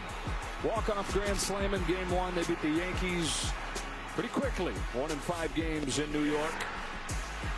It was not as simple this year against the Toronto Blue Jays, though. They go the distance. They go 7 games. They trail pretty much the whole way in Game 7, but they tie it in the 9th. They win it in the 11th. Shohei Ohtani, seems like ages ago, started this game. It was another starter from Japan who came on to finish it. And that is probably a World Series MVP right there, Yoshinobu Yamamoto. What a series, and what a way to finish it. Yeah, you know, you think about the Dodgers coming in, that long layoff. They were so dominant, heavy favorites. Toronto had been through the mill. They've done everything you have to do, check all the boxes. They had them. And the champs just kind of reared back and showed why they're the champs. I mean, it's a crushing loss if you're on the other side, but it's a most incredible win if you're the Dodgers, and you got to just tip your hat. They made plays, they did things. They were, I mean, if it was a heavyweight fight, they were taking all the punches. Yeah. And then one big punch at the end got them a championship. First team since the Yankees to repeat. No team had even got back after winning a championship since the Phillies in 2009. And they do it with an offense that figures it out with a long ball just in the nick of time, because they were not hitting at all. They get 3 home runs over the last 4 innings of this game. And Dave Roberts gets his 3rd championship over his first 10 years as the manager. First guy since Joe Torre to have back-to-back titles. 3 World Series championships. That's the 2nd most in franchise history. And some pretty darn good company right there. Just the 10th manager with 3 rings. So the banners look like this. They got their first one in a Game 7 win, 1955. That took a complete game shutout from Johnny Padres, 2-0 at Yankee Stadium. And they waited a long time after 88. 2020 season didn't get to celebrate. 24, they had the huge parade. And they got another parade coming up first thing next week in LA. The emotions of a manager in both these games would have been off the charts. For the longest time, Dave Roberts was hoping his team would come back. And then with one out in the ninth, I mean, the dugout exploded. And then they were in a equally as tough position in the bottom of the ninth. And still found a way to win. Doc said, "Where's my family?" He was looking up in the crowd, and then he they caught his attention and right down there by the stage. And Rojas and Kershaw living his best life. His career ends in a championship. His final game pitching is in the World Series. Time to head down to that celebration. Here's Kevin Burkhardt. Joe, thanks, here with the Commissioner Rob Manfred. For the first time in 25 years, we have a repeat champion in baseball, the Los Angeles Dodgers, World Series champions. And we have some hardware to pass out. Let's tell you who's up here on the stage. Mark Walter, the Dodgers owner, is here. President of Baseball Operations, Andrew Friedman, is here. Stan Kasten, CEO of the Dodgers, is here.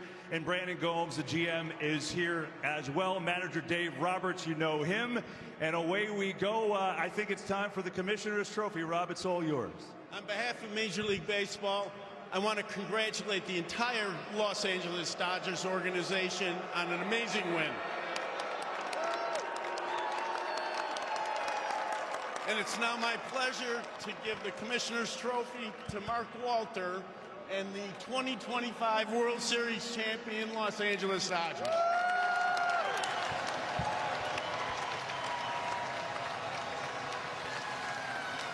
Mark, how's your heart rate right now? It's over the top. I just want to say, really, you guys are unbelievable, the staff, and the greatest fans in the world. That's 2 in a row. Thank you. And how does the second one feel? It feels really good. I mean, that was not in tuck every minute. We were very lucky to win it. Unbelievable. Congratulations. Enjoy it. Thank you. Andrew, come on over here for a sec. Wow. That was one of the best baseball games I've ever seen. What was your reaction watching this night unfold? It was crazy. I mean, on the heels of last night, and then you combine tonight with it. Not for the faint of heart, for sure, but I want to congratulate the Blue Jays on a great season, incredible series, but I can't say enough about these guys and the way they compete and the focus from the first day of spring training to bring the trophy back to Los Angeles. Yeah, I mean, amazing. Congrats on that, and enjoy every second, will you? Thank you. Thank you. Dave, I'm not even sure what to say. What would you say? Congrats, I'll say that. What a game, Dave. What a game. You know what? Baseball is the greatest game ever invented, and we gave everybody a show. Like Andrew said, I want to tip my hat to the Toronto Blue Jays, but I'll tell you, Kevin, I've never been more proud of a group of guys that are standing behind me right now. They persevered against all adversity. We started out in Tokyo, and we ended up in Canada. So these guys are back-to-back champions. And also, I want to give a shout-out to the wives. The wives are the players, the coaches, front office. You ladies are the glue, the foundation of us. And everybody back in LA, you better cancel work plans because we got a parade on Monday. Oh, yeah, you know how that goes. I got to ask you, some of the moves tonight, incredible, right? I mean, you used every bit of this roster. I mean, Rojas, who you had the hunch with yesterday, made great plays yesterday, hits the home run. And then you put Paez in the game, and he makes that unbelievable defensive play, and then Will does this thing. Tell me about the moves and putting those guys in a position to succeed. Honestly, KB, I can look at every single one of these guys. I'm looking at Tyler right now. I trust him. Blake, I trust him. Miggy Rowe, I trust him. I trust every single one of those guys. I love them because they trust me. Shout out to Andrew, Brandon Gomes, and Slate. You guys are my ride or dies. I love you guys. Back to back! Last thing, Dave, and then we'll let you go enjoy it. I mean, how many more innings is Yamamoto going to pitch? It's unbelievable. Yamamoto's the GOAT! He's the GOAT! Yama's the GOAT! Dave Roberts, back-to-back champs.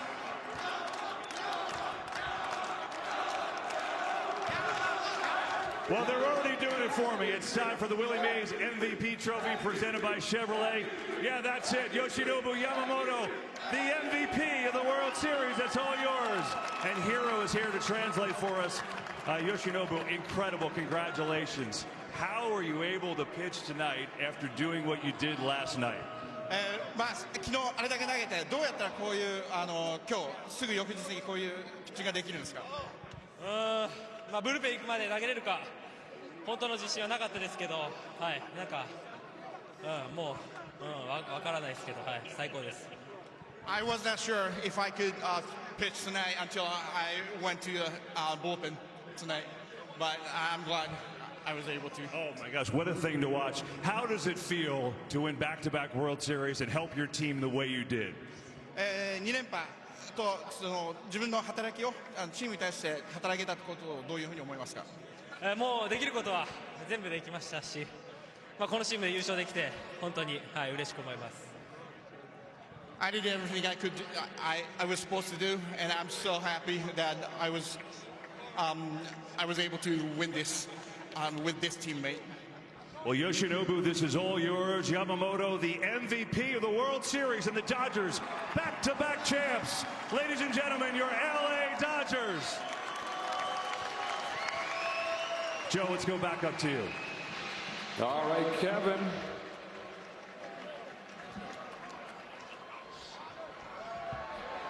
Dodgers find a way to win this Game 7, to win this series. They come back here to Toronto down 3-2, win Game 6, win Game 7. They're the world champions, and you can check out the largest selection of authentic jerseys, caps, t-shirts, and more from the dugout to your doorstep. Grab official World Series gear just like the players wear at MLBshop.com.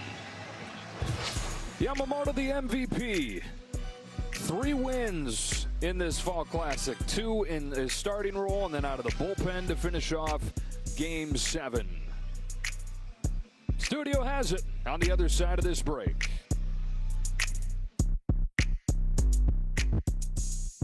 Compliments of the chef. Oh? He was so glad that he had emergency roadside service with Geico. And since they saved his bacon, he presents to you a bacon tart flambe. With Vic. Mate, look, I don't need special treatment. I'm just happy that he's happy. You're too humble, Mr. Gecko, which is why we also present to you, and I don't need special treatment, run-of-the-mill grilled cheese. Oh, now we're talking. Yes, we are. Okay. Get more savings in service. Get more with Geico. The Chevy Equinox is more than an SUV. It's your tour guide and your boxing ring. It's your dugout and your safety check. It's your bedtime. Your big time. And your makeout booth, too. It's more than an SUV. It's your Equinox. Chevrolet. Together, let's drive. This Adam is not on WhatsApp. Time to bring the music to someone else's life. This Adam is. This Adam's Donation Day update got lost under a million group texts. Sorry, Adam. Wait, no! Oh! This Adam got the update because his WhatsApp group pinned it to the top of the chat.